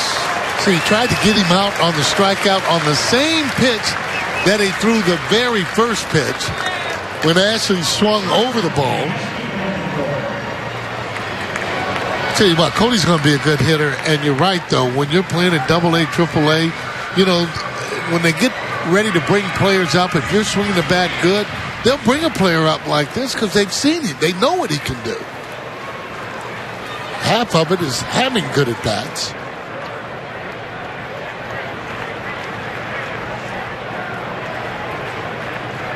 Well, now with 1 out here in the bottom of the 6th inning, the Phillies have the bases loaded. Yuniesky Betancourt is 0 for 2.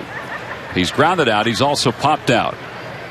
And he hits that one in the shallow right field, deep enough to score Brown. The throw will go to third. Nix draws that throw. So it's 5-2 ball game and a sacrifice fly by Betancourt. Phillies get one back here in the 6th.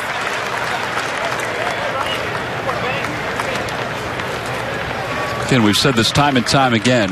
Contact, and more contact in RBI situations. Well, again, now, I mean, it just late in the ball game when you don't have to do as much work or climb the hill where you're down by, you know, 4 or 5 runs, it just makes it easier to be able to come back. And not only that, though, you want to get in the habit of doing the little things throughout the ball game to be able to score runs. So Quintero 1 for 2. And he fouls the first one off. And it's 0-1. Ball got a piece of Chirinos, the catcher for the Rays.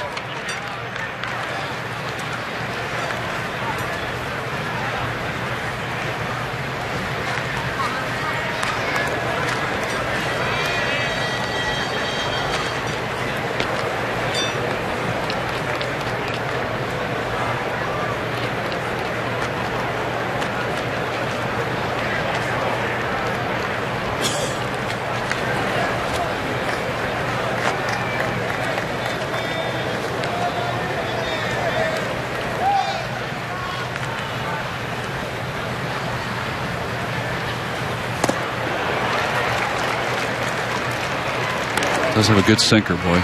Yeah, I mean, he gets right on top of that, and if it starts in a certain area, it almost sinks right down to the ground. He's got a little bit of a breaking ball with that. He's been working on his split.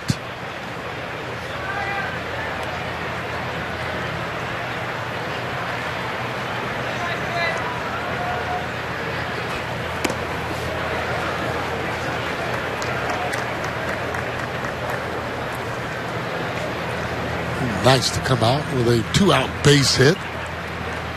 Yeah, get at least one more back here in the 6th inning. Set up the last 3 innings of the game. 1 ball, 2 strikes the count. Line drive towards center field. That'll drop in front of Thompson. Nix will score. Ashe hesitated just a little bit at second. An RBI single for Quintero. And that's his second hit of the day. It's now a 5-3 ball game. Yeah, I don't have a problem with that one on Ashe, only because, again, well, I do have a little bit of problem because it's 2 outs. You should be off and running no matter what, but you don't want to run into an out. Good hitting on that pitch. See how he just goes down and hit on there? I thought Ashe has the speed, but once he does that there and you hesitate, might as well go on and stay and be safe. You don't want to make that last out over third base, No. and Thompson's got a pretty good arm. So now Revere is up with runners on first and second. Revere is 2 for 3 today. He loops one into left field. That'll drop for a base hit. Here comes Ashe. He's going to score. And the Phillies have put together a 3-run 6th inning. Third hit of the day for Ben Revere. Boy, that's exactly what the doctor ordered. He couldn't have thrown the ball out there any better. As a matter of fact, he hit it like he might have thrown it as he gets jammed on that, but he stays through the ball. Tell you what, fans going to like Ben quite a bit. See how he stays right through on the ball there, and that ball goes right in the left field. Ashe scoring on that with no problem. Fighting field, fighting their way all the way back, only down 1 run now. Jim Hickey, the pitching coach for the Rays, out to talk to Hellickson, who's allowed the 3 runs in this inning. Boy, Hellickson just cruising along. Now take a look at the swing there. Again, against that front foot. Look where the head is, guys. How he has it down right there. Boy, that's just perfect camera work there. Now, any other movement, if you're coming off that ball, you don't get those same kind of results. That's why you want to go through the ball. That ball finds a hole. He gets an RBI and a hit off of that. So it's a 5-4 ball game here in the 6th inning after a 3-run inning. And now Freddie Galvis, the batter, with runners on first and second. Galvis is 1 for 2 today. Inside, 1 ball, no strikes. Kirby Yates is in the bullpen for the Rays. We mentioned Bastardo is throwing for the Phillies.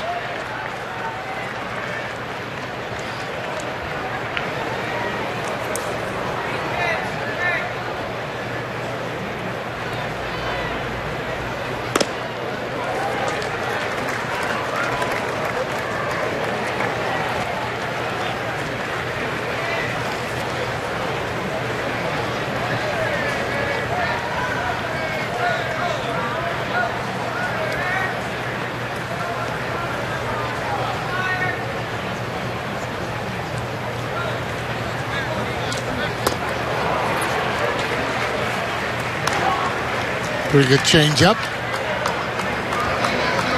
Okay, the American League is notorious for the off-speed pitches. For whatever reason, George Hendricks talked about that today, that anybody that can't hit an off-speed pitch will have problems in the American League. Now there's another off-speed pitch, and it's chopped foul, and it's 2-2.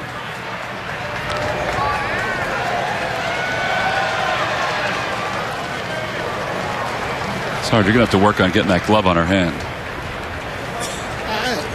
Well, what are you going to do? I mean, just as long as he can pick those ground balls up and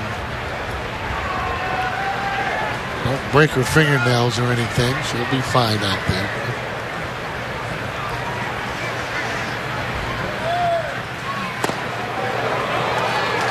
See, that's what they try and do, surprise you with the fastball. That's a fastball that was in. You know, you see so many of the off-speed pitches, and when he throws the fastball, it seems as if it's 95, 96 or so.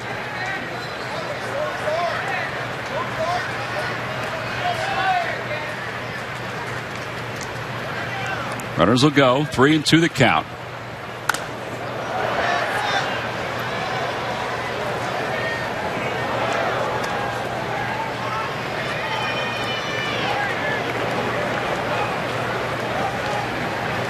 This is the time you'd like to see one in the gap just to see how fast Ben Revere really is.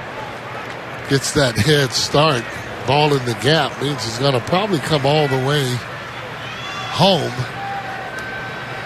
Be good to see. And a called strike 3. Came back with a breaking pitch. Galvis down looking. Phillies scored 3 in the inning. They make it a 1-run game. We've played 6 here in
Jamming. The Phillies so far have been able to jam some runs into the bottom of the 6th inning. They trail at 5-4 as we go to the top of the 7th. John Ladden wheels 4 innings, 5 hits, 4 earned runs. Ryan Howard with the solo home run. It was a nice inning they just had there. Some good base running, some good at bats.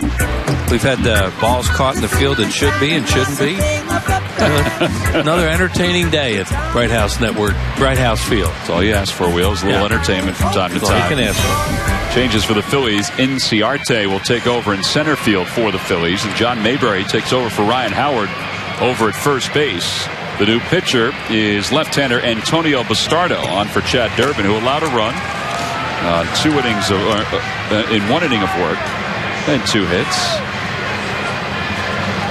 Bastardo, 2.25 ERA, 4 innings, 2 hits, 3 strikeouts.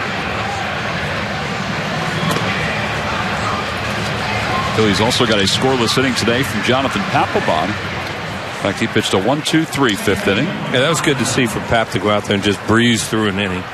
Evidently hasn't been feeling real well all week and had a couple shaky outings. Tough for closers to pitch that inning in an exhibition. Yeah, almost wonder if he got a little pumped up today because there's so many people here. It's true. It's the best crowd of the year so far. His fastball looked really good. It was down in the zone. Yeah, he just looked like he's progressing through the spring. He's one of those guys, you don't worry about him. Mike Fontenot will lead it off for the Rays. He's 0 for 2. Fontenot flied out to left. He struck out. And it's 1 ball and no strikes to him.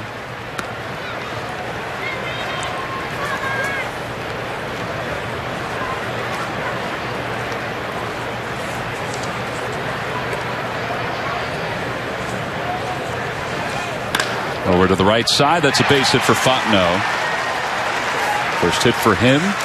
Hit number 9 for the Rays. Subscribe to MLB.TV Premium today and watch over 150 select spring training games live. Plus every out-of-market regular season game live or on demand on over 250 mobile and connected devices. Visit Phillies.com for details. Frenchie's Tiki Bar. One of the hot spots here in Clearwater. Is that an understatement, Wheels?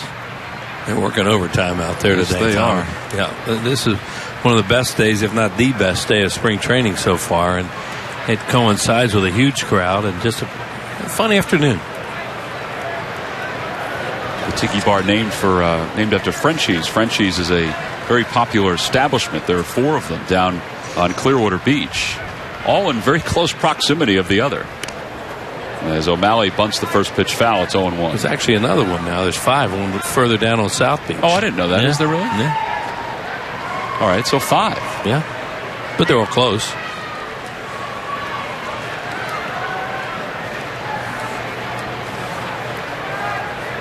O'Malley's 1 for 2. He singled and scored in the 3rd. Flied out his last time up. 0-1 the count. He bunts again and bunts it foul. Working on getting the bunt down, move a runner over, get an extra run here in the 7th inning.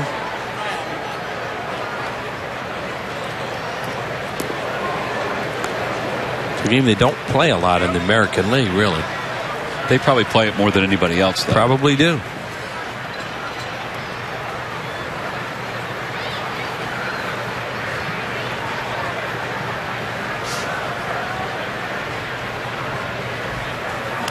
And hit him. The count 0-2. He just lost him. And now the Rays have first and second with nobody out. And this is probably a bunting situation again. 2 strikes. Sometimes a pitcher, all he's trying to do is waste a pitch here, basically, is come inside and set up something else. And he nails him.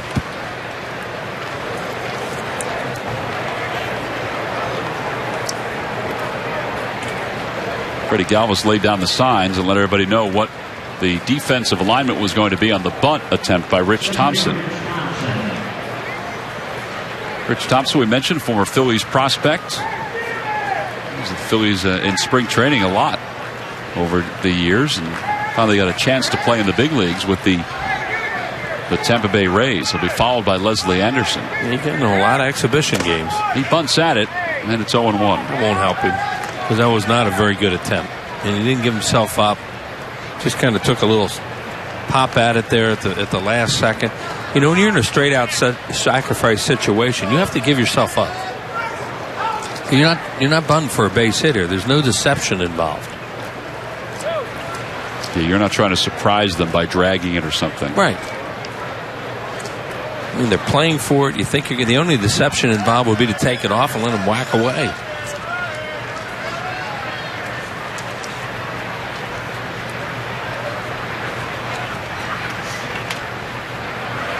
And he bunts it toward the mound. Quintero will throw to first, and just in time to get Thompson. Oh, no, he's safe at first. Yeah, he could run. Wow. I remember that from when he was here. Still thought the throw beat him. They played run and bunt there. And that's when you really are testing the guy to make sure he gets it on the ground, doesn't pop it up. It looked like they got in between a little bit out here near the mound area on who was going to take it. That's a real good job by Thompson. See how he sold out? Now here comes Quintero. He's pointing. It looks like he's pointing to Bastardo to take it. And the ball just died. And it died. Yeah. Oh, boy, we'd like to have that backspin on our wedges. Yeah. And that thing started coming back to him, so that's what happened. And the call was right. He was safe at first. So now Leslie Anderson up for the first time for the Rays, with the bases loaded and nobody out. A single, a hit by pitch, and now a bunt single. Phillies play for two. It's 0-1.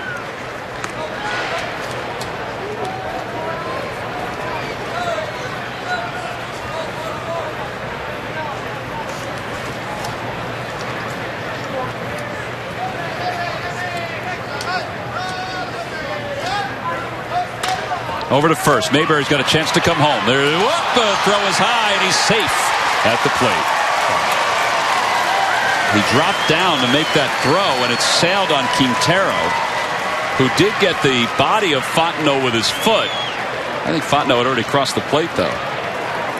And for some reason, John Mayberry just gooses this throw home. He doesn't get anything on it.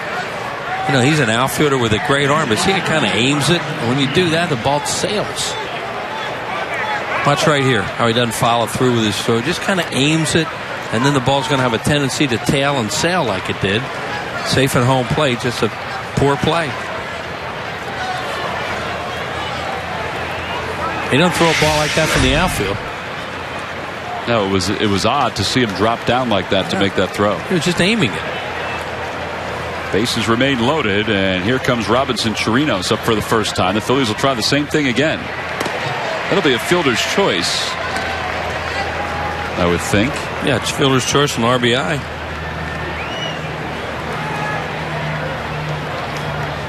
I think they gave him an error too on the throw. Okay. Yeah, I don't blame him. You know, you can do that. You don't see it that often on a play like that, but definitely could give an error.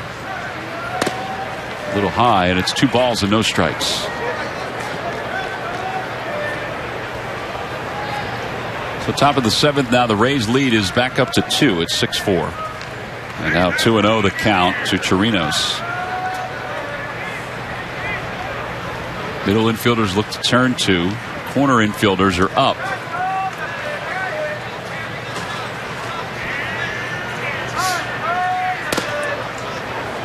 You mentioned that they're the type of team in the American League that may do some of this stuff, and you're seeing it in this inning, where they run and bunt, trying to make some things happen on the base pass. They're not a team that, even though they're an American League team, known for power.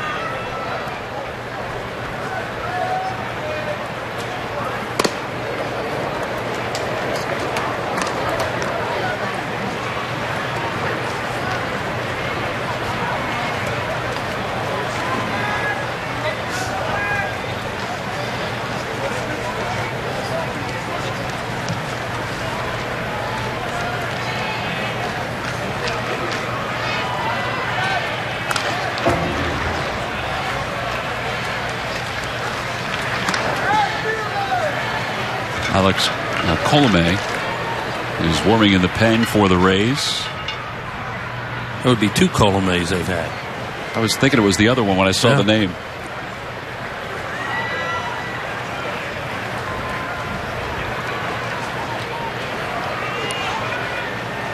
Saw the name before, Roberto Hernandez. You thought they had another one of them. Yeah. It's actually Fausto Carmona, and there's ball 4. And Bastardo has just walked in a run. This will turn into a coyote ugly inning. Rich Doobie's coming out to the mound. when the hat comes off, that's when Charlie, that's one of the few times you see him show any emotion at all. And when we get that shot, you know he's annoyed. And still nobody out, and the base is loaded. Now, part of this is not Bastardo's fault. However, he did load up the bases with that hit batter and then the bunt single, which took a bad hop, obviously. The error by Mayberry produced the first run. And now the bases loaded walk. This is where he's got to bear down.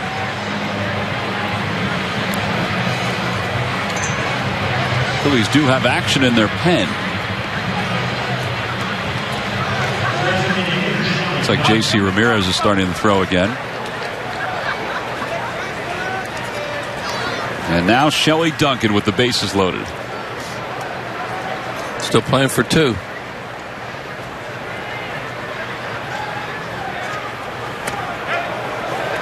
Did he say he did? He said he went. Said yes, and Duncan went no.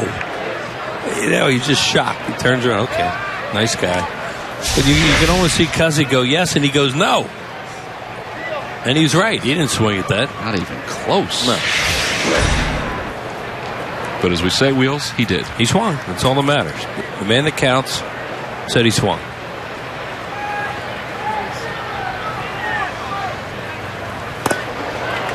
That time he swung. Yeah. Well, he's a home run hitter. He wants to be. He's not up there. He's not up there trying to dribble one somewhere, and that's why he got nailed with a check swing on the first pitch, even though he really didn't swing. 0-2 the count to Shelley Duncan. Got him. Threw a slider, and it was a nasty one. The feeling he was going to swing at the rosin bag. Yeah, you got that feeling all right. Bases loaded, nobody out. He's just hacking. Tom said it's a breaking ball slider coming at him. Not going to hit that. If you hit it, it's going to go foul. Then they could pick it up down the line. And now Stephen Vogt, I should say Voigt, is up for the Rays. Bases remain loaded here in the 7th inning. 1 ball, no strikes the count. It's the time for Bastardo, if he can, to really bear down, pretend it's a game situation, strike out a left-handed hitter, and then you're in a better situation, maybe get out of the inning with less damage.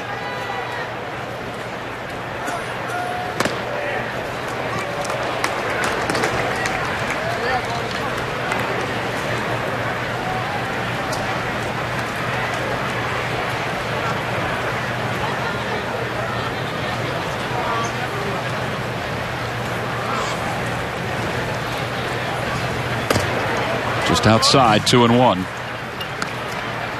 This turned out to be a 21 pitch inning now for Bastardo.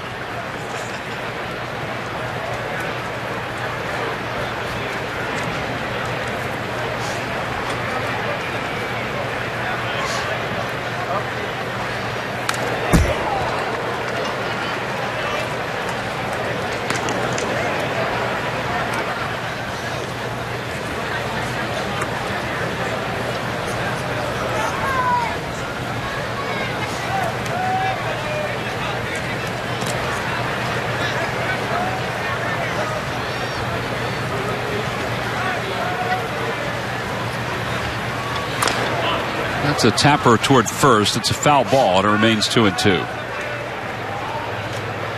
And John Mayberry will just flip it into the stands. Thompson will go back to third.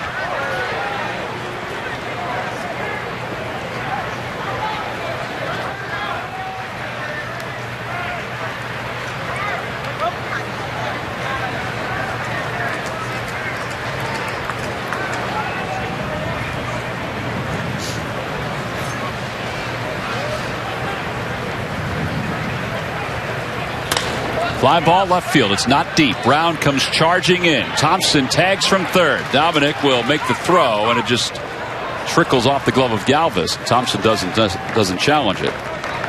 There are 2 outs. That's a good job by Bastardo that time. Made some good pitches and got a weak fly ball where they don't run on it. Pak-Chu Lee is now the hitter for the Rays. He came on to play shortstop in the last half inning.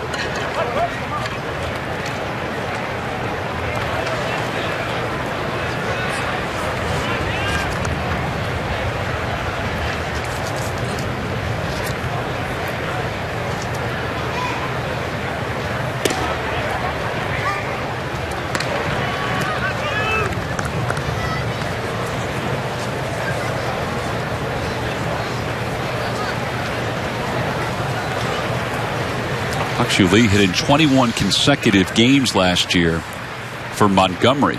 That is a club record.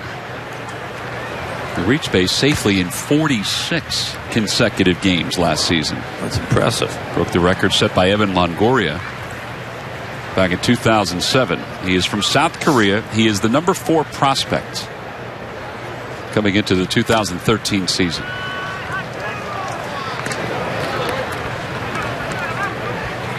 Man can flat out pick it at shortstop.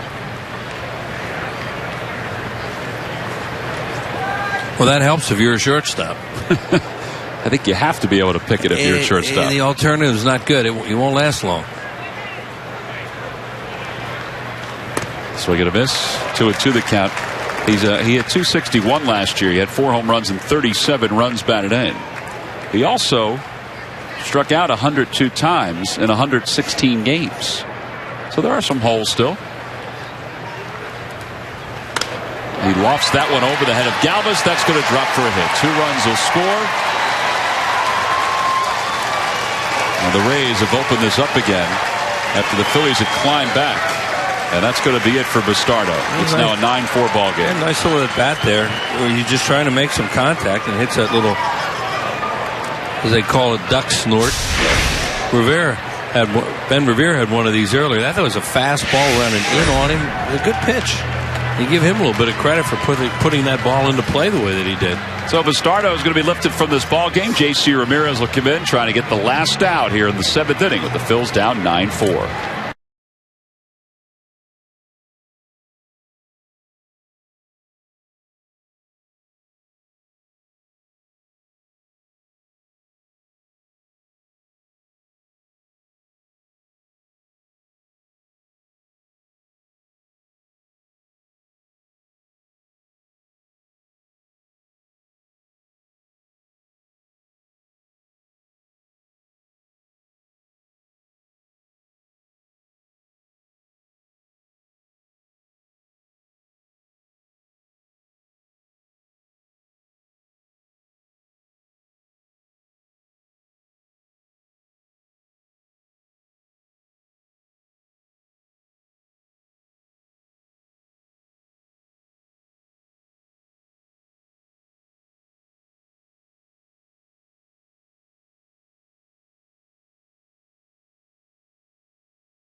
Wheels, it's the ultimate water cooler conversation about everything you need to know. Wake up with a different kind of morning news show with Eye Opener. Weekday mornings from 6 until 8 right here on PHL 17. Always appreciate you giving me those alerts. Our first telecast on PHL 17, our first of 3 this spring training. It's good to be back. We go to the top of the, or we're in the top of the 7th. We don't go there. We continue in the top of the 7th. It's been an eventful one so far. The Rays have scored 4 runs in the inning. We'd like to end it. J.C. Ramirez is the new pitcher for the Phillies so far. Well, So far, sometimes you like to say so far so good. Not so much for J.C. Ramirez. 2 1/3, 3 hits, 2 walks, 2 strikeouts. And he'll face Nick Weglards with runners on first and second.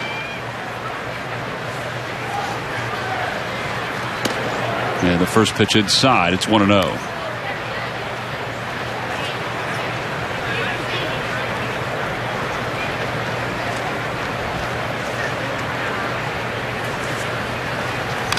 Foul ball. 1 ball, 1 strike. That got a piece of either Quintero or Phil Cuzzi. So Quintero's going out to the mound. I think it got Phil Cuzzi, the home plate umpire. Yeah. Well, there's John Kruk in the house today. It's great to see Johnny back at the ballpark, enjoying a little sunshine. He makes his home on west coast of Florida, down near Bonita Springs, or in Bonita Springs, down near Naples or Fort Myers, in that area. Or Fort Myers. He was here earlier this year, spring, and we didn't get a chance to see him that day. So it's nice to see Johnny sort of incognito down there in the picnic area. He's taking in a game. Probably has his son down there with him. Probably doesn't see enough baseball. No. 2-2 the count.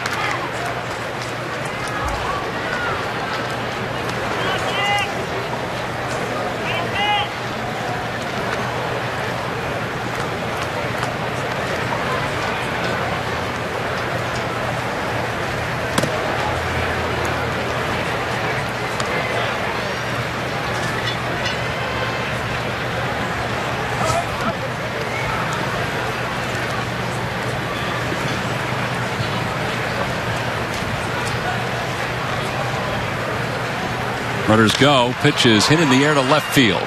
Dominic Brown is out there calling off Inciarte, and this inning finally comes to a close. However, the Rays bat around. They score 4 runs before J.C. Ramirez closed it out.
Bottom of the 7th inning, they're doing a little stretching here at the ballpark. The Phillies are down 9-4. They did a good job of pulling to within 1 with 3 runs in the 6th, but then the Rays scored 4 in the 7th. So now we go to the bottom of the 7th inning, and the Phillies will have to play from behind again. Han-Chu Lee is in at shortstop for the Tampa Bay Rays. I almost said for South Korea.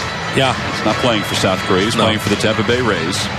And Cole Figueroa is over at second base now for Tampa, as Alex Colomé will take over on the mound. No wins, no losses, an ERA of 12.127. He is the nephew of Jesus Colomé. There you go. Phillies will try to come from behind against him. They have 3 at-bats to make some noise here.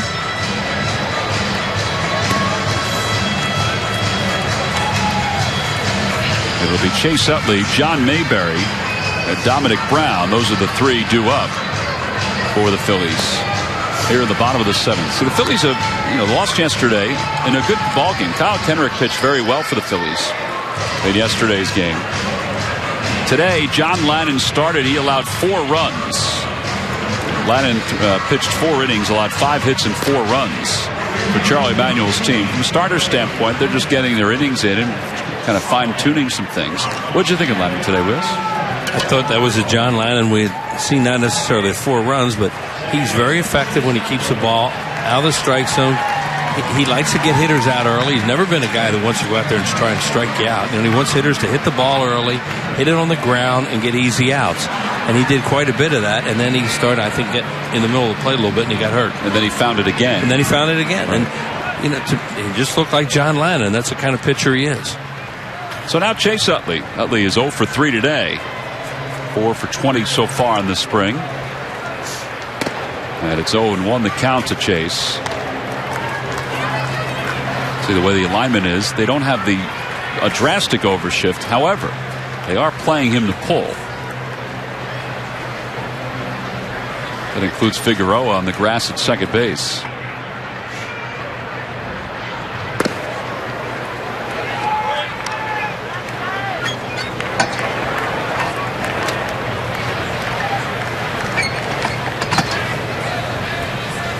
One ball, one strike the count.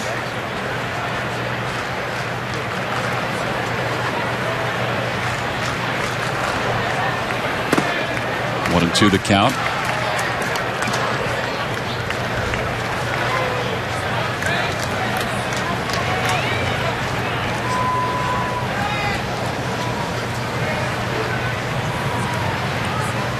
By the way, Wheels, not that we mentioned anything, but we showed John Kruk before. Yeah. John wants everybody to know back home that is not an Atlanta Braves hat that he's wearing. It's an Alabama softball hat, women's softball hat. Okay.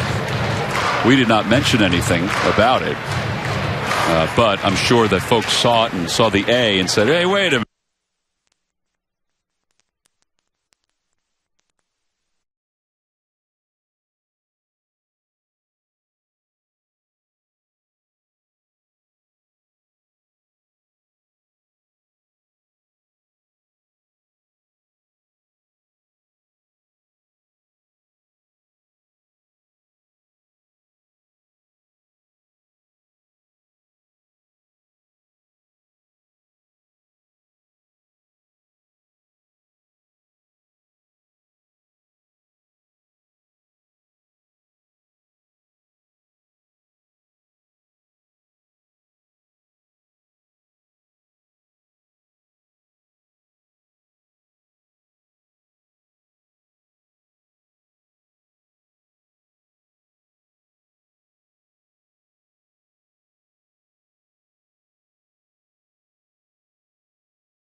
Well, back here in Clearwater at Bright House Field, we want to apologize. There was a power surge here at the ballpark. It shut everything down. Now, the game continued on, but the scoreboard went out, and obviously our telecast went black for a few moments.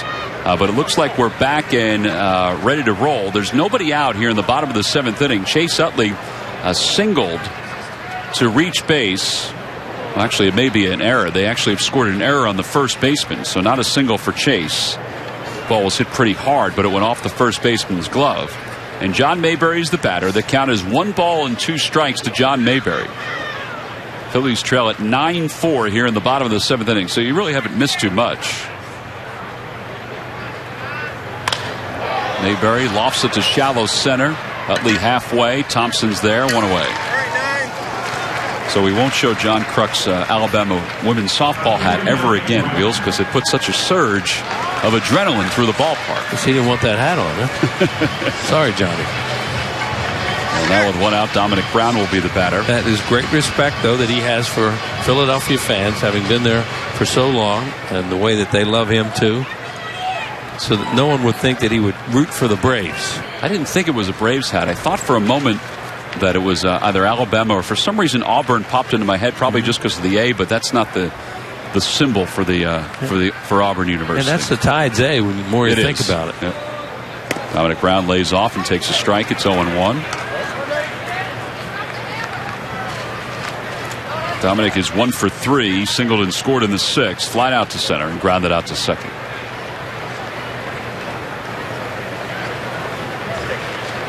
Phils trail it by 5.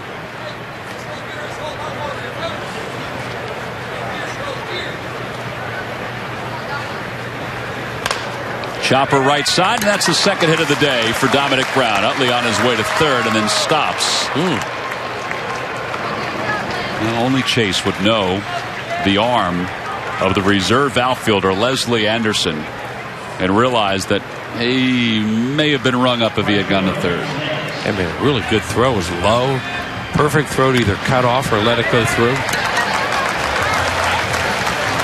Utley looking back at the last moment as he went around the second base bag to realize, where Leslie Anderson was, and that's a good thing too. And Ryan Sandberg had the stay right there sign up too, down by 5 runs. Lance Nix the hitter with 2 on and 1 out.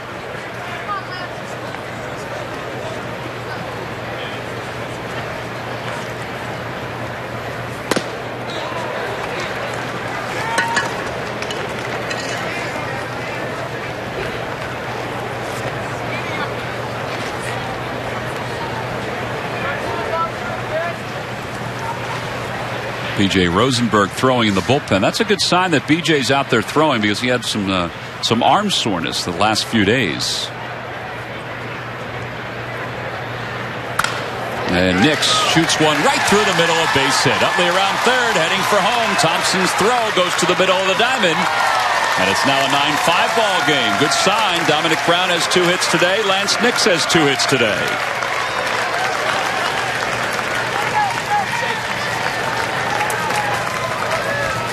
This is a good at bat too by Lance Nix. He finds a perfect spot here with the defense they had on him, shoots it right back through the middle.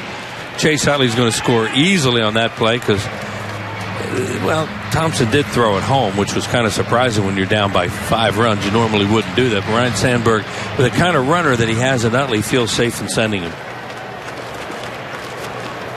And that'll bring Cody Ashe to the plate. Ashe is 1 for 2. He had a really good walk his last time up and what was a tremendous at bat. Outside, 1-0. What'd you think of that at bat last time he was up there? Wow, did he do a few good things. The at bat was tremendous off a guy who has all kinds of off speed stuff that was trying to fool him, and he kept fouling pitches off. It was Hellickson, right? Yep. And Hellickson is known for that. He can really change speeds and fool hitters. And then I think what was really impressive was his base running, where he came around second base. You're down by several runs, and he didn't run himself into an out at third, just thinking, well, then I'll let that 1 run score. Instead, try and stay there for a bigger inning. We've had guys here over the years who would have run themselves into an out there at third base. 2-1 the count to Ashe, who would not be wearing an Alabama softball hat. He'd be wearing a Nebraska hat. Yeah. University of Nebraska. Whitey would love him. Not only because he's from Nebraska, well, a lot because he's from Nebraska, but because of hitter he looks like he is, and he's got some baseball smarts. Off the end of the bat, that's going to drop into left field, a base hit. Brown is held up at third. He didn't read it off the bat and stopped at third base. I think he's a little upset with himself. Now the bases are loaded with 1 out. Ryan Sandberg having a conversation with him. I think Dominic realizes that. I think he's frustrated with himself that he didn't read that a little bit better off the bat. Yeah, that was not a hard ball to read off the bat. You know, when he's standing there out there at second base, when you're down by 4 runs, the one thing you're thinking is don't make a mistake. Then he looks out there, and now it's too late because he didn't get a good jump. So you have to hold him there, as I say, down by 4 runs. But that was a fairly easy one to read where he could have scored. But you know what, Tom? If there's any doubt in your mind, you're down by that much. Stop. Throw the anchor down. Yeah, drop anchor, yeah. Well, it brings Betancourt to the plate with 1 out. A run is in. The Phils have a chance to add some more. Betancourt sac fly his last time up, and he lifts that one on the infield. Infield fly rule is called. 2 outs. He does swing.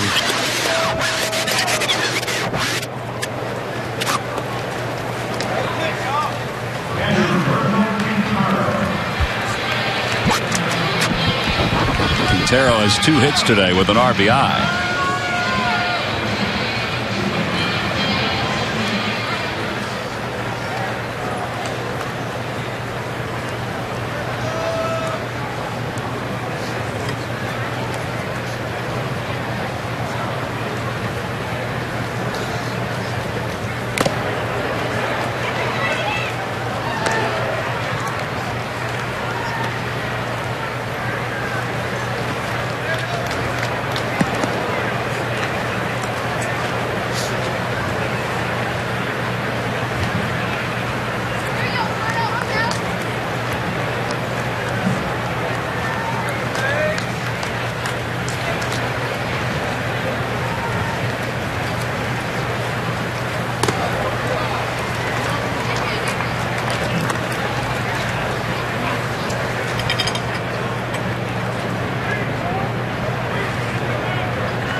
One ball, 1 strike to count to Quintero, number 9 hitter today.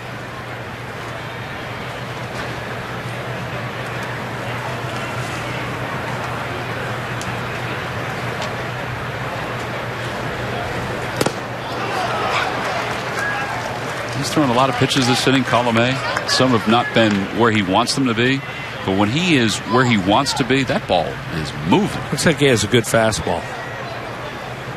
Because they've gotten some hits off him off the end of the bat, which means the ball moves, or it's velocity where they're late.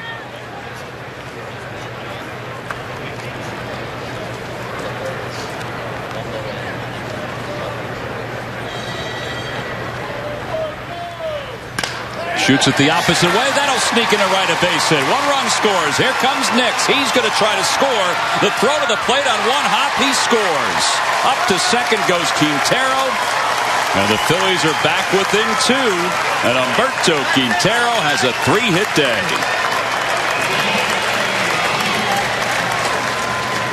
Well, huge crowd here today. Real festive atmosphere. And they're getting a pretty entertaining ball game here. There's Quintero with a fastball. It was supposed to be away, and you saw that movement Tom was talking about. It ran right back in the middle of the zone. Now, this guy has a strong arm. You could tell that, but that's a short hop. Very difficult for the catcher to handle there, and he was not able to do it. Jim Hickey out to the mound. He's not making a pitching change. Phillies have the tying run at second base here in the 7th with 2 men down, and Ender Inciarte is the next scheduled hitter. He came on to play center field in the top of the 7th inning for Ben Revere. Now you do have a catcher at second base in Quintero. And the only advantage being there's 2 outs, so there are 2 outs, so he can run on contact. But you're right, it can be difficult to score a catcher from second.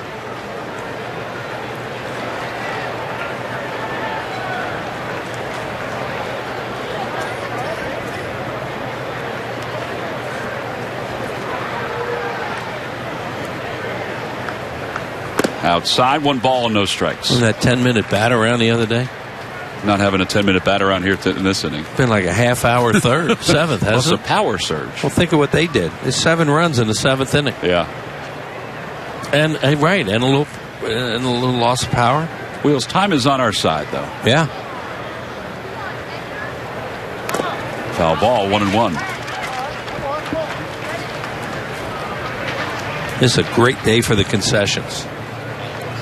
Yeah, because not many people have left. The berm, there's some open spots now, but those people that were sitting in the berm have either migrated toward Frenchie's Tiki Bar or they're walking around the concourse. Diamond Outfitter store has to be loving this.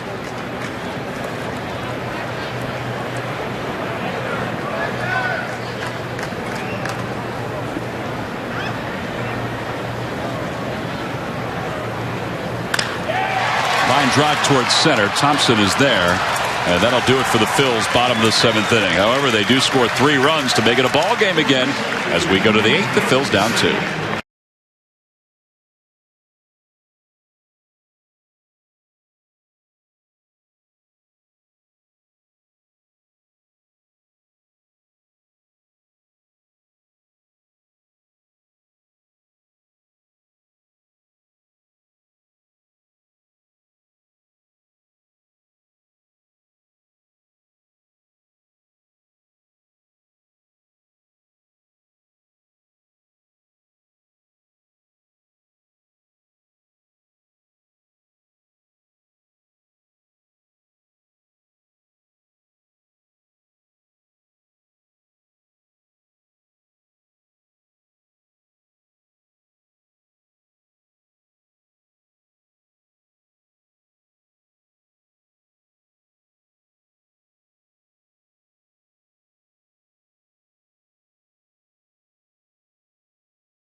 Phillies baseball was brought to you by Xfinity, the official HD triple play provider of your Philadelphia Phillies.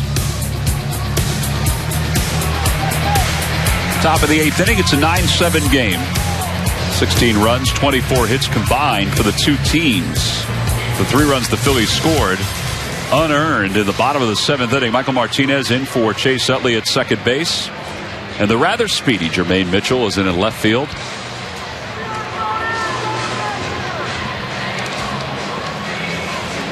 And B.J. Rosenberg will take over on the mound. Rosenberg this year in the spring, 2 games, 0-1, an ERA of 15 so far.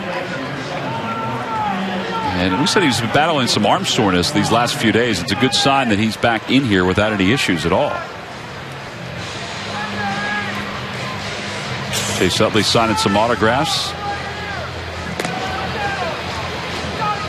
His day is done. There's a guy right there, number 26. Number 26 there, you see? He's waiting for that jersey to get signed. Yeah, he doesn't have his back turned because he's rude. No, he is in he's prime location right now. Getting a little nervous. Oh. No, Chase is actually running over to the left field corner. I believe we're going to get a chance to hear from him in a few minutes. Cole Figueroa is the batter for the Rays, and he takes low. 1 ball and no strikes.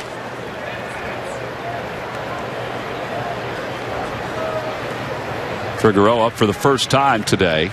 Freddie Galvis on the grass at third. And the 1-0 pitch coming from Rosenberg. Outside, 2 balls and no strikes.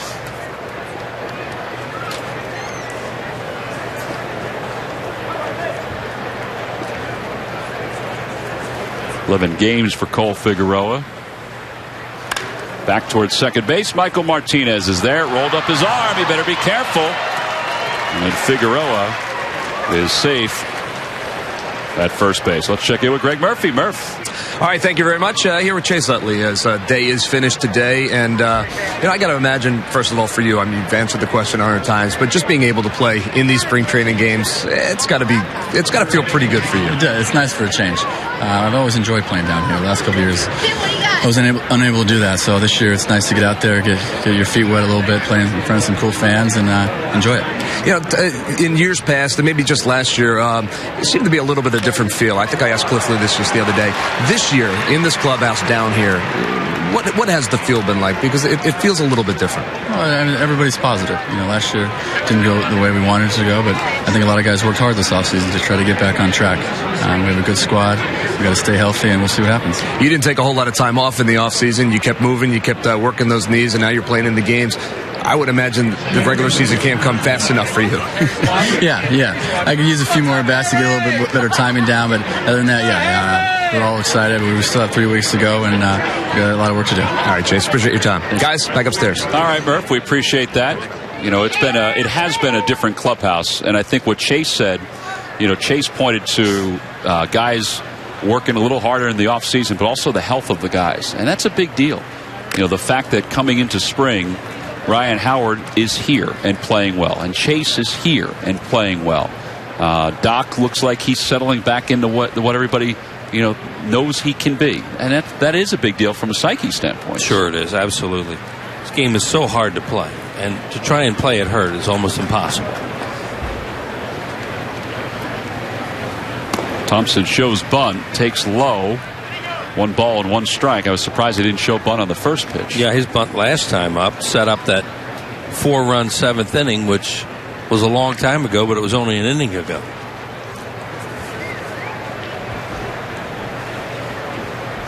It turned out to be a bunt single for Thompson. He was just up there trying to sacrifice. They played hit and run just then while Chase was on with Murph. And he bunts back toward the mound. Rosenberg off the hill. He's a good athlete. And the sacrifice is successful. But that ball was hit so hard to right field, they couldn't advance the runner to third on the play, even though he's running. Phillies have committed 3 errors here today. That's the negative as far as the positives and negatives go today. This play, though, was the perfect play for Rosenberg. He had a much easier play. Remember last time he bunted, he had all that backspin on it. This time it's bunted hard. Right at Rosenberg, makes a correct play, goes to first base. All right, let's see if the Phillies can cut off the run. Leslie Anderson, the batter, with the infield in. 0-1 the count.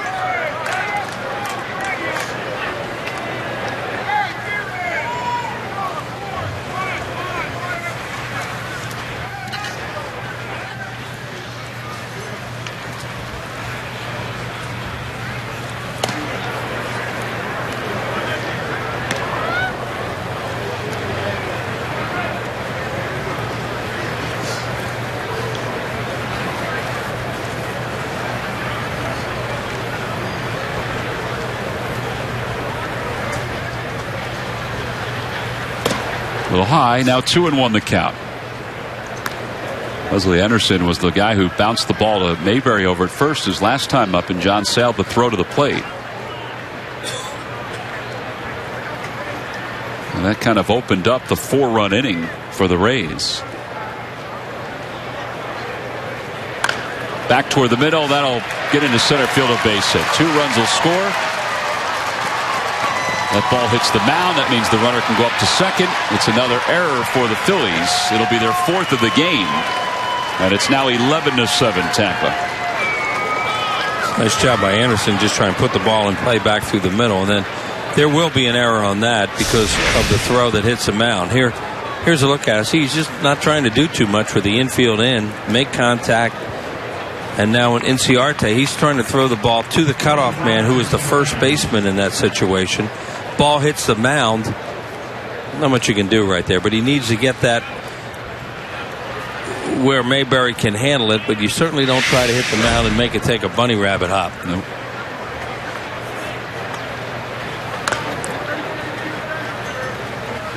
And the reason they have to give the error is to allow the runner to go to second, because he had stopped at first. Right. You can't give that on the throw type of situation. Now, they may, but you have to look at where the base runner is when you're doing the scoring. Yeah. And they just put the error up. 0-1 the count to Chirinos. He walked his last time up. Got an RBI because of it. 1-1 the count. The Phillies are certainly scoring enough runs today. They're just not slowing up the Rays.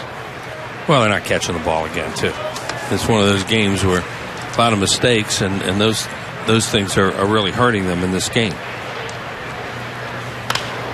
Base hit to left field. That'll score another one. Chirinos on his way to second. Mitchell gets to it quickly. The throw, though, not in time. An RBI double.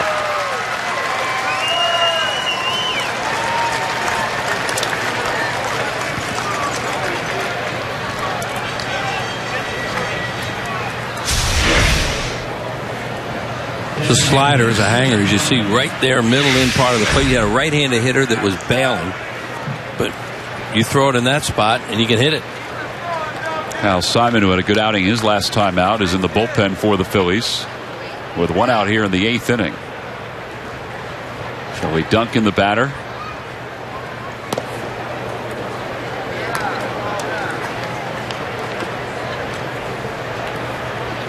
Duncan doubled back in the 6th. He's also struck out twice.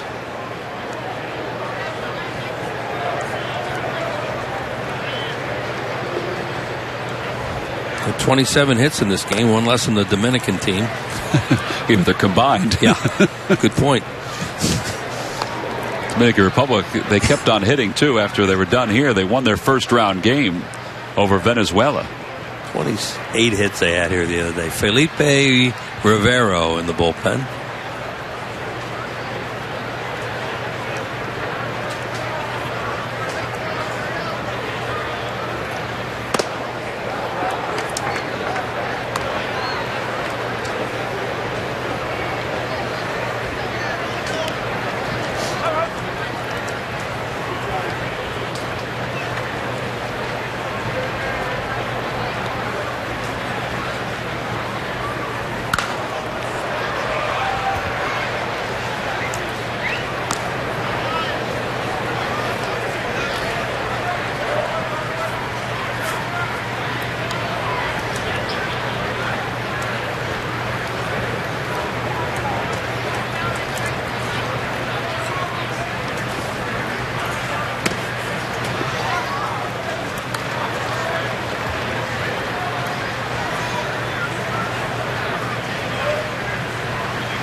It's going to be interesting to see where the Rays finish up this year with the Blue Jays and the Orioles, the Yankees injuries, the Red Sox sort of trying to pull back to where they're supposed to be. That ball's hit deep to left field, and it is gone.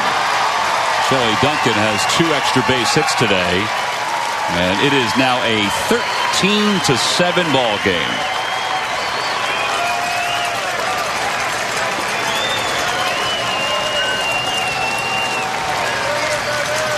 Actually, make my math is off a little bit. No, 13-7. No, 14-7. Right. I lost a run there, Wheels. That's a touchdown lead. Rich Dubie's out to the mound. I think that's going to be it for B.J. Rosenberg. This pitch was up a little bit. Yeah, he's really struggling in this inning. That's a fastball right down the middle. There's another right-handed hitter in Duncan who bails a lot, but will you hit his bat like that, and he can hit a long way and hit it hard. So Kyle Simon's going to come in for the Phillies. We have a pitching change here in Clearwater.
Well, this game has kind of gotten away from the Phillies bullpen as they trail at 14-7 with one out here in the top of the 8th inning. 9 runs have scored for the Rays in the last 2 innings. Kyle Simon's coming on to try to get the last couple of outs. Simon, an ERA of 3.86 in 4 games so far. His last outing, he came on in the middle of an inning and was perfect.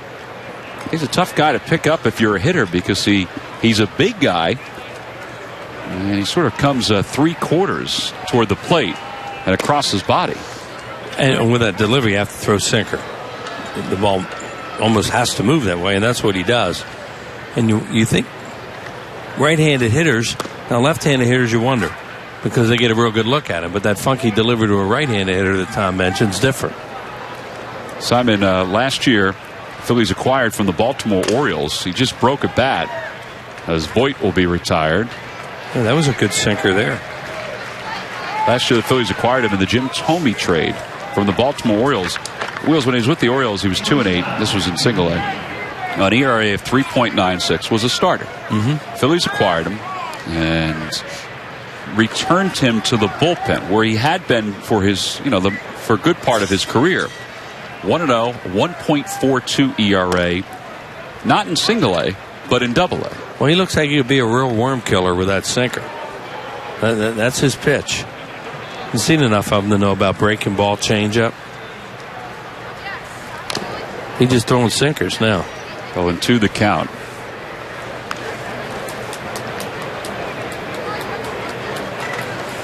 I mentioned he's a big guy. He stands at 6'5". He looks taller than that when you stand next to him, but 6'5". 225 pounds. Kind of got a left-hander's personality, too. Yeah, the mustache he has right now is rather conservative to some of the mustaches that we've seen him with. He has fun. He should be in the pen with the way he is. Here's the 1-2 pitch. Low, 2-2. That looked like a changeup. Something off speed. But he's just going to look like he's just going to keep throwing sinkers, and that's his best pitch. Live or die with it. There was the sinker, it looked like. 3-2.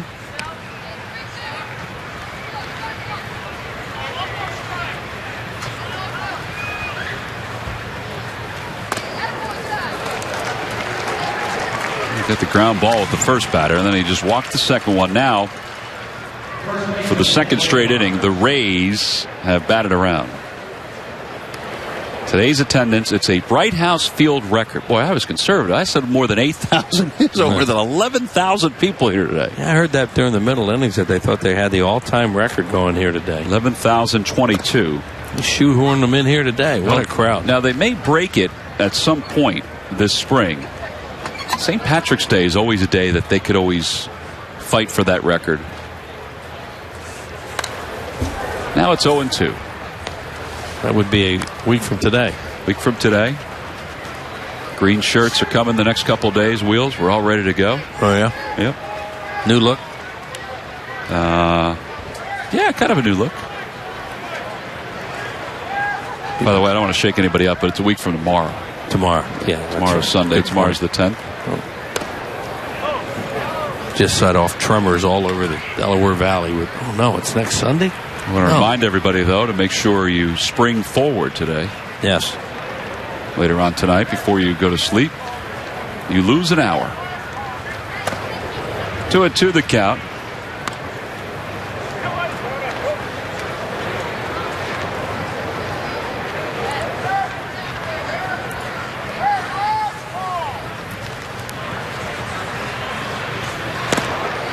Boy, he's just missing with some of these pitches.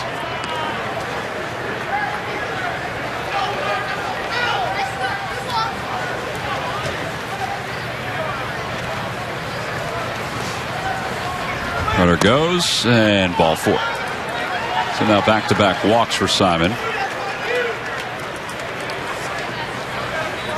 And Figueroa up for the second time. Charlie said the other day when the Phillies committed all those errors in a game, it was earlier this week, that he had a real headache watching them play. Well, I would think it's a migraine right now. And that was a game down at Fort Myers against Minnesota. And this one's not crisp the last couple innings.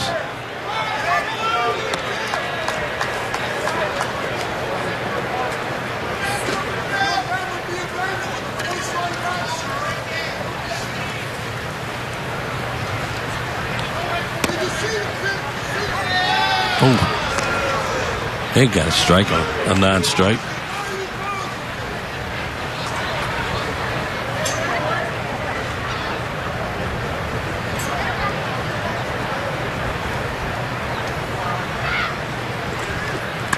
Line drive, base hit to right center field. Another run's going to score on to third to put runners on first and third. So Cole Figueroa has a base hit. So now 11 men coming to the plate for the Rays. And this is a 6-run inning that makes it now 15-7.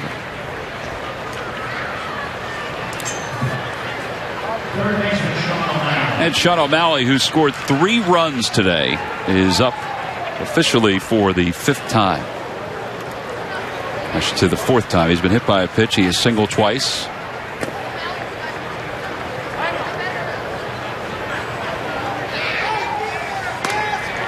Jake Diekman is throwing in the bullpen.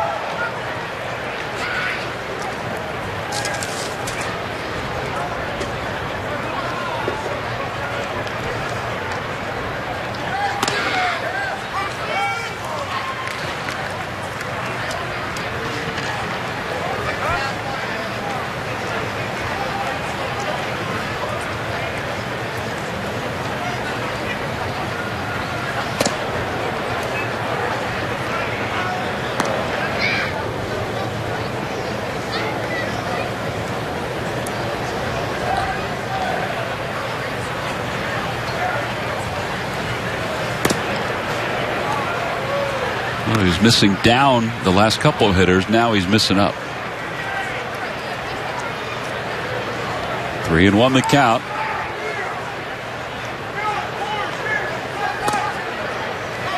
Runner from first will be off and running here.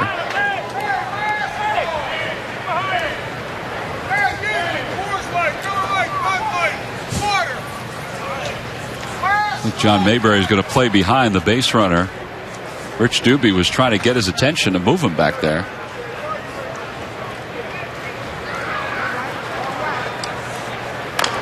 Chopper over toward first. That's a fair ball, and that will do it for the inning. 6-run score, 15-7. The Rays are on top. Shelley Duncan, well, he just went yard to help cap off the Rays offense.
Phillies are down 15-7. He's not done, though. He still has a little bit of energy left.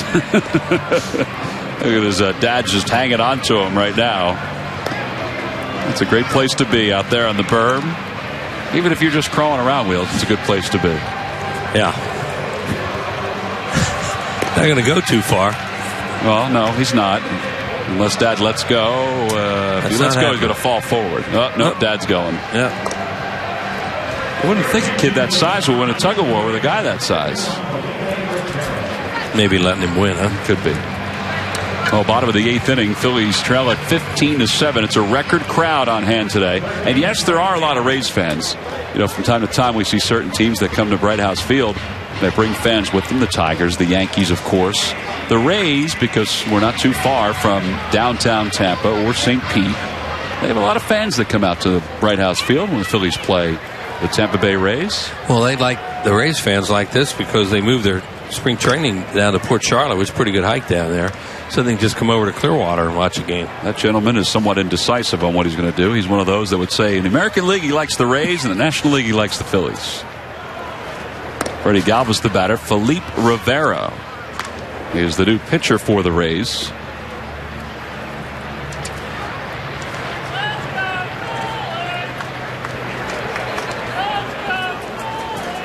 This has been a good day offensively for the Phillies. They have 7 runs on 14 hits. By the way, they've taken one of the errors away from the Phillies. It must have been on that throw by Inciarte. Because it hit the mound. Sometimes the elements do get involved. A strike to Galvis. It's 3-1. Yeah, that's another one when you thought, well, they may do that. But I don't know how in depth they're going to go down here.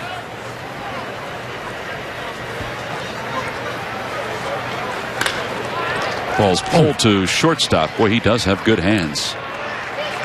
Off his back foot, too. Strong throw. Tom says good hands, and the reason is this takes a nasty little hop at the very end.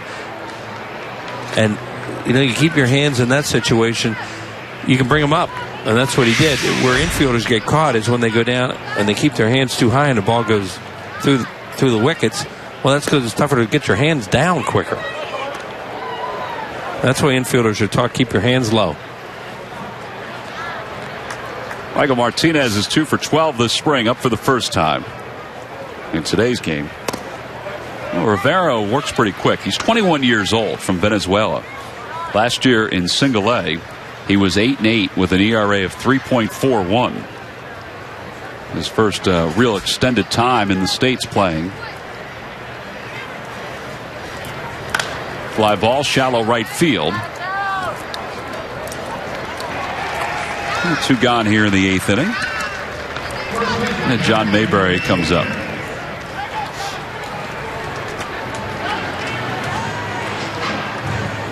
Mayberry flied out his only time up. He's 0 for 1. Ryan Howard today was 1 for 3. Ryan went the opposite way with a home run again. I think a couple of good things that stand out today. Howard with the home run, which was his 4th of the spring, 12th RBI. But Dominic Brown, Lance Nix, and Cody Ashe each with a couple hits, and Humberto Quintero with 3 hits. I like the fact that Dominic Brown continues to hit. Sure. And after the game, the thing he'll talk about or be dissatisfied with was he misplayed a ground ball early in the game. Because those are the things also that he's trying to improve on.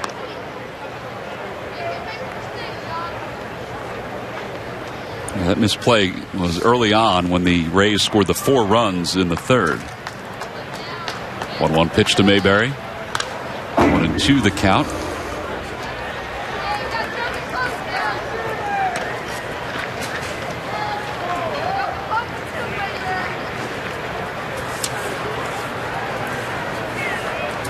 Rivera spent 2 years in the Venezuela summer leagues. He did that as an 18 and a 19-year-old. I should say a 17 and 18-year-old before he went to the Appalachian Leagues. I will say this, he works fast. That's good right now. Because this truly an American League game is broken out.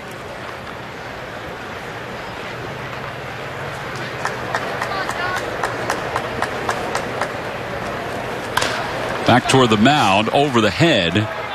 Figueroa throws out Mayberry. 4-3 on the putout. And over the head of the pitcher Rivera. Pretty clean inning for him as we go to the 9th.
presented by authority of the Phillies and may not be reproduced nor retransmitted in any form. And the accounts and descriptions of this game may not be disseminated without the express written consent of the Phillies.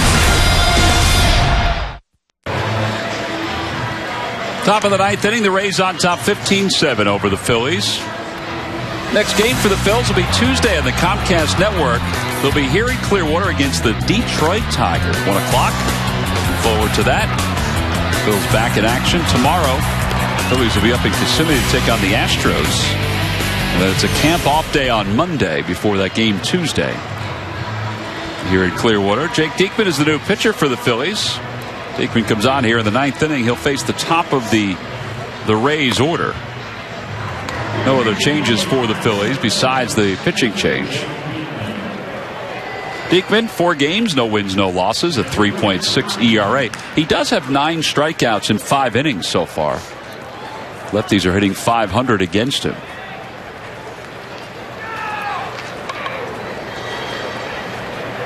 He'll face Rich Thompson to begin the ninth.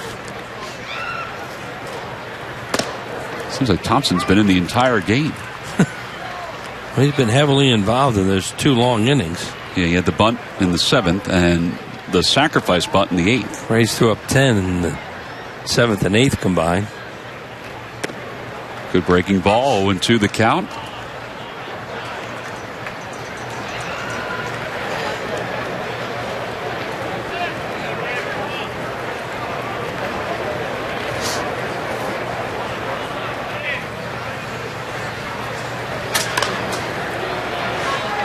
Yuniesky Betancourt makes the call at shortstop, 1 away.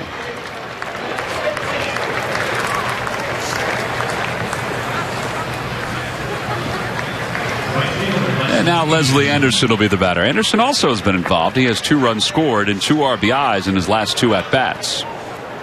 He singled in the 8th inning and drove in 2. That reopened the game offensively for the Rays because the Phillies, each time the Rays started scoring some runs, the Phillies would come back. But that 6th spot they put together in the 8th inning, that's a backbreaker.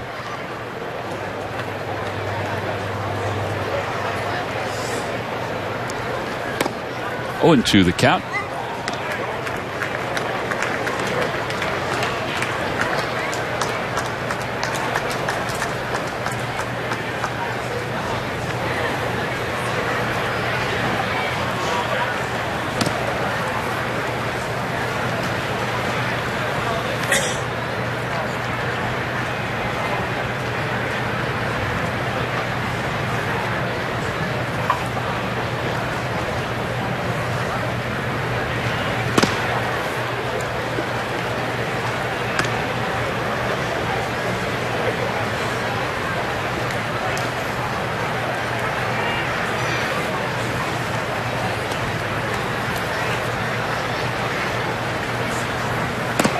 Outside, 3-2.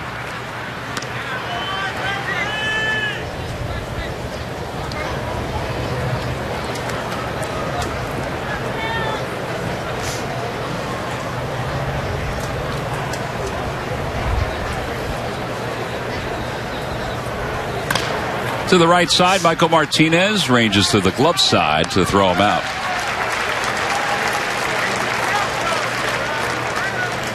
Two quick outs now for Diekman. And that'll bring Chirinos to the plate.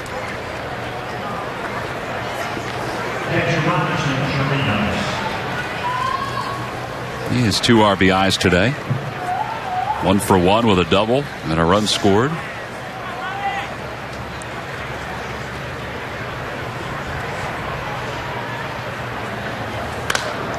Yesterday when the Phillies took on the Rays, we said David Price pitched. Evan Longoria played third base, as you would expect.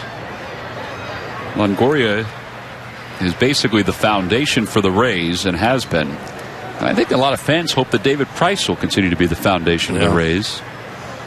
They'd love to keep him in a Tampa uniform for his entire career. Whether they could do that or not, I'm not sure. Another base hit for Chirinos. That was a frozen rope into center field. And it's base hit number 16 for the Rays. A couple of balls hard his last 2 times up.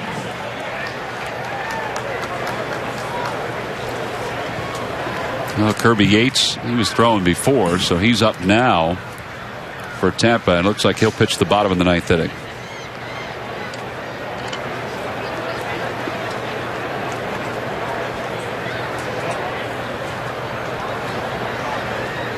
And now Shelley Duncan.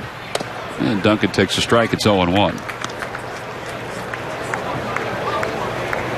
Wheels, did you plan on Cuba shutting out Taiwan 14-0 in the World Baseball Classic? I wouldn't have thought that would happen. 14-0. Don't they have those mercy rules or something in that thing? It's a good question. I don't think they do. I thought I read last night. I could be wrong. Well, I don't know. I thought I read one of those a story where a certain inning ended because they had exceeded the number of runs that were allowed. Boy, that's a good question. Okay. Cuba will play the loser of tomorrow's game between Japan and the Netherlands for a chance to advance to the final round of the World Baseball Classic in San Francisco. Taiwan, if you were rooting for Taiwan, they are eliminated. Okay. All right, Wills, you know what? You're right. Italy defeated Canada via the mercy rule, and that's what helped them get up 2-0. Next time I try to stay current. Doesn't always work. Very good on your part. I didn't realize that. Outside, 2-2. I think Duncan was ready to walk away. 2 balls and 2 strikes the count now. It's a good time to start ringing guys up.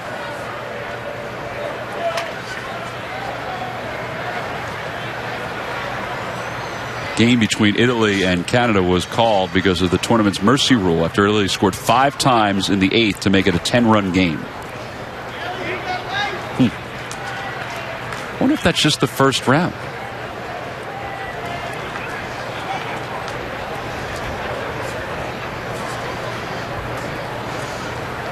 Swing and a miss, and Diekman retires Duncan. And that's it for the top of the 9th inning. One last chance for the Phils. It's never a last chance at Frenchie's TV.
Phillies trail at 15-7 as we head to the bottom of the 9th inning here at Bright House Field. What has been a great day for baseball.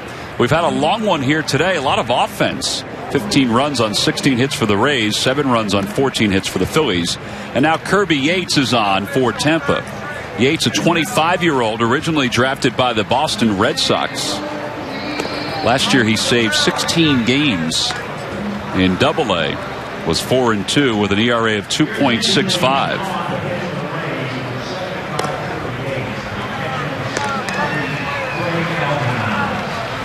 Craig Albornoz is the new catcher for Tampa, so he'll come on and catch the bottom of the 9th inning.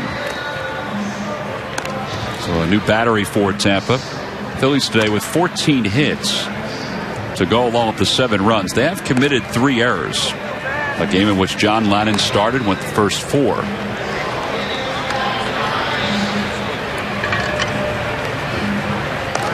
Little princess enjoying the game today. Got a baseball. It's awfully cool. We had time today to all these fans here. It's a great big crowd. It's the record crowd. A lot of time to just explore the whole facility here, walk around. It's such a great place. Yeah, and there's a lot going on the backfields too. So even before the game, you could do that. Head out, enjoy what's going on back there. And there'll be live music back there after the game. So it's an ongoing party. Is that Clearwater's own Greg West? Greg West. We used to call him up and coming, and the man has arrived. He has arrived. Those are folks preparing for the concert by Greg out there. Here's Jermaine Mitchell up for the first time here in the bottom of the 9th inning. And Mitchell lays off. It's 1 ball and no strikes.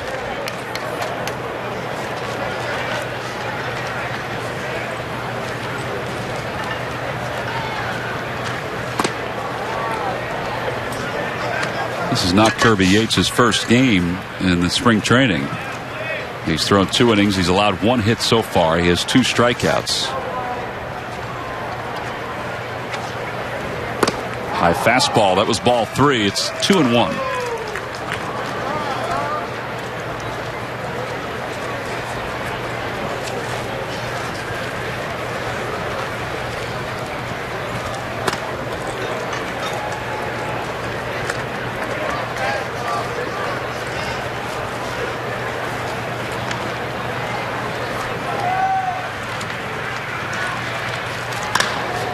Towering fly ball to right field for the first out. And Lance Nix, who's played the entire game. Nix and Ashe, who's on deck, have each played the entire game. Nix has had a good day offensively. He's 2 for 4, a couple of ground outs, a couple of singles, an RBI. Cody Ashe, who you see there, has 2 hits and a run scored. It's been a good day for both of them to get some at-bats and against some big league pitching, but just live pitching.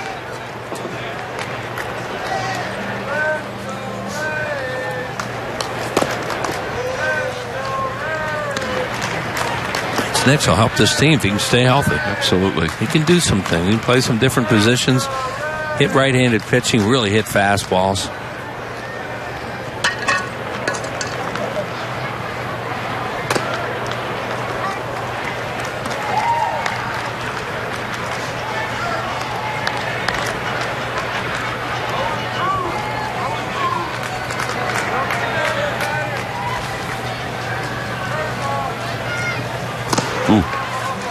Little zip on that one upstairs, 1-2. I was born in Hawaii, in Raleigh, in Hawaii, and says he's only 170 pounds. He looks like he rushes up there a little bit. Yeah, I think that those numbers are a little older, don't you? Yeah.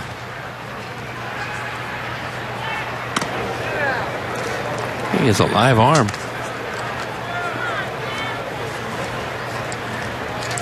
.94 strikeouts in 68 innings last year. That's a live arm. Just watching it come out of his hand. And if you see hitters are swinging late and hitting it the other way off fastballs, that's an indication the guy's throwing pretty hard because he went off the radar.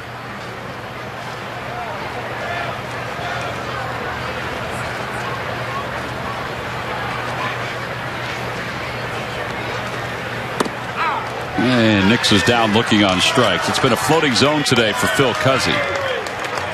Yeah, that was a high breaking ball. It was a strike.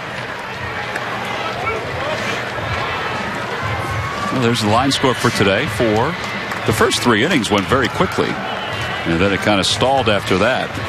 15-7 the score. 30 hits. He got a little out of control there. Cody Ashe is 2 for 3 with a run scored in the 6th inning. And he pops it up. This will stay in the yard, and this should do it. And the Tampa Bay Rays have beaten the Phillies by a final of 15-7. So they've won both games in this home and home the last couple of days. Phillies did not play a particularly clean game this afternoon. They committed 3 errors. Meanwhile, Joe Maddon's team banged out 16 hits to Charlie Manuel's 14. The Rays are now 11-4. The Phillies, meanwhile, have dropped to 6-8-1. Final score, it's the Rays 15, the Phillies 7. We'll be back to wrap it up right after this.